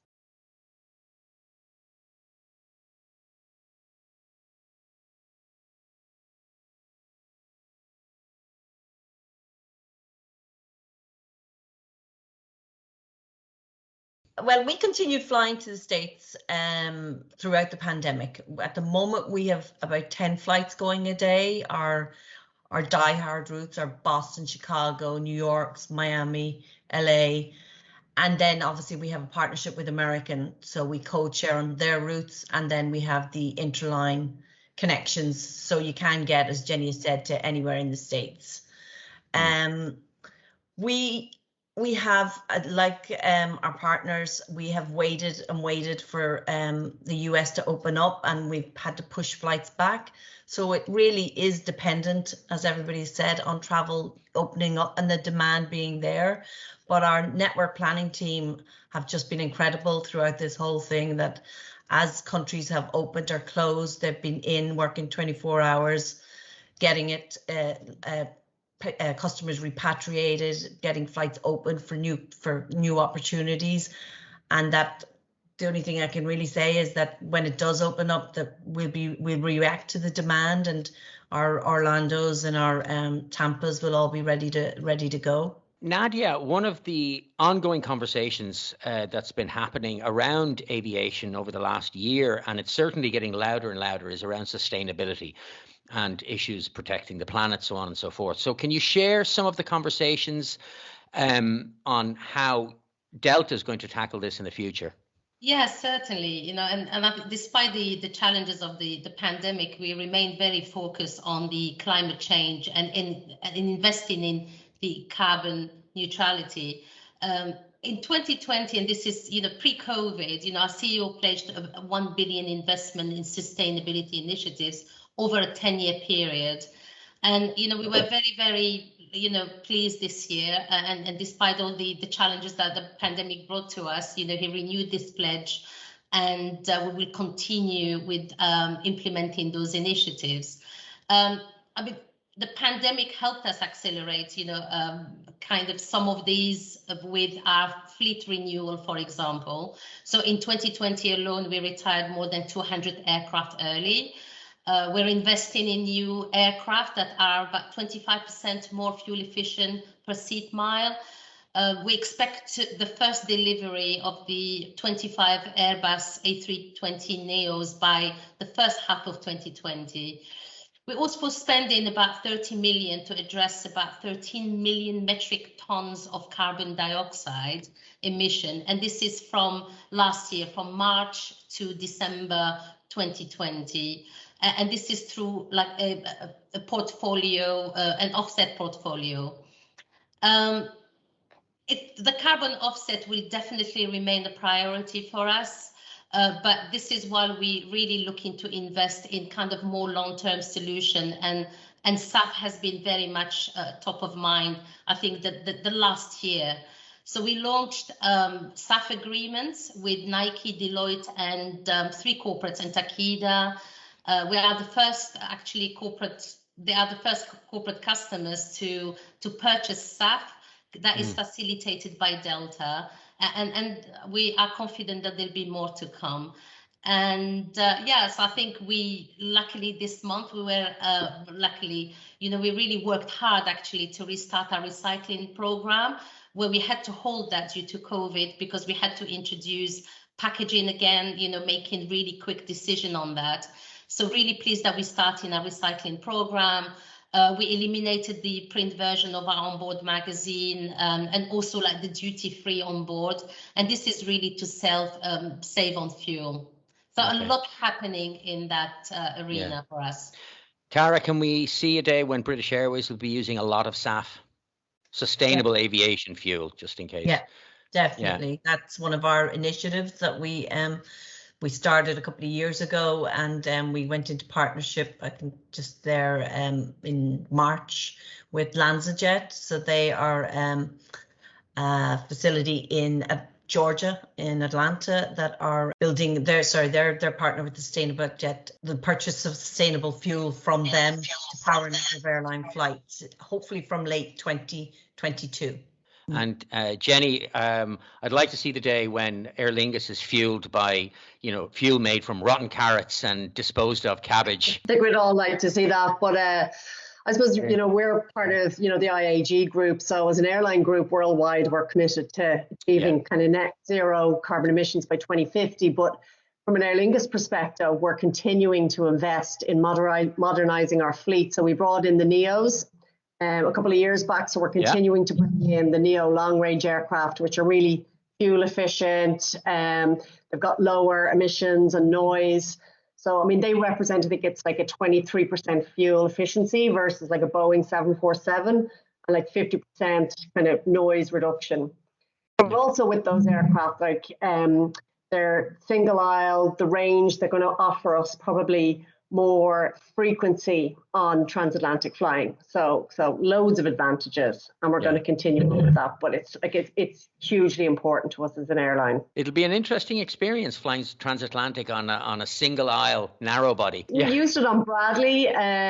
We introduced it on a number of our routes, and it was hugely popular. So same business class seat that you would get on the A330s, same pitch, but really, really nice aircraft. Paul, I mean, electric cars. Tell me, are we going to see where if I go rent a Hertz car that the chances of me getting an electric car are way higher than not? We will get there globally. It's obviously it's a question of infrastructure. It's a question of mileage anxiety. It's a question of EVs fitting in with the actual business model that is rental car. You know, an awful lot of our cars, particularly in busier airport locations throughout the States, they will return from rental, they will be re-cleaned and they will be re-rented, often in quite a fast space of time. Whereas if you have an electric vehicle coming back that will take several hours to charge, it's not overly friendly to it. You can of course put in the fast chargers. The problem with fast chargers is that they are still wickedly expensive, and if you're talking about enough fast chargers to cope with a fleet of hundreds of cars going out on a daily basis, I'd frighten you if I actually said the amount. I know I priced just basically a couple of fast chargers for one of our Dublin downtown locations, and my eyes are still watering at the thought of it. You know, the power to the building wasn't enough to sustain it, so civil works had to be done to upgrade that. What you will see, and what's already, even on the Irish fleet, and certainly across the US, is that there's a lot more mild hybrids and hybrid vehicles going in. So some of those will be plug-in, that they'll run on pure electricity for a small duration or in around town, and they will run on fossil fuels thereafter. Others are ones that will charge and go, they charge as you go. So it'll switch between electric mode and petrol mode as you go on. That's the more likely model you're going to see across the world in the short term. But certainly, and some of the bespoke guys out there who have small numbers of them that are going to say, right, you want to rent your Tesla or you want to rent your Volkswagen ID4, you can book this, we'll have this held for you, but you will pay a premium for that. It's not too far away. It's not too far away, but it's not going to happen in the next year or two in any large volume. But they're out there. They are out there with something that we hoped to have had going already, but obviously a certain little pandemic got in the way of that. So, Alexandra, all this talk of aviation fuel and all the rest of it, but I want to take my family to New York, and I want you to sell me why the Beacon is the perfect hotel for me and my family. Well, I would start with just the neighborhood, right? There's nothing like the Upper West Side of Manhattan. It's just such a warm, welcoming neighborhood. You have the nannies walking, you know, the strollers down the streets, the tree-lined streets as well. I mean, it is just a beautiful, beautiful neighborhood. And I personally, I've been at the Beacon for over 20 years, and so I'm completely spoiled by our neighborhood. The Beacon, I mean, we have so many suites, and our rooms are really large, right? So anyone that stayed in New York City hotels knows that the space is a premium, right? And so, yeah, so our rooms and suites are so large and really accommodating. All the suites also have a pull-out sofa bed, so perfect for larger families as well. You know, and of course, I never forget to always mention, you know, all of our rooms have kitchens. So really great when you're traveling with family. We have a Fairway just across the street, so you can go to the market and have your own breakfast or, you know, small snacks or meals. it's really just a great neighborhood to be in, and of course the Beacon does it well. We've unfortunately run out of time, so I'm just going to leave with this picture. Is we're all flying to the United States, we're going to stay at the Beacon, and then we're going to go explore, say, the area around New York by renting a nice car from Hertz, getting into the car and just hitting the open road. I think that sounds pretty fabulous. So I want to thank my guests. I want to thank Tara McGee, who's the commercial manager with British Airways, Jenny Rafter, the head of global leisure sales with Aer Lingus, Nadia Clinton, who's regional sales manager with Delta, Paul Manning, quality and services manager with Hertz, and Alexandra Rodriguez, who's the director of sales and marketing for the Beacon Hotel on New York's Upper West Side. Thank you very much for taking part in this Travel Trade webinar.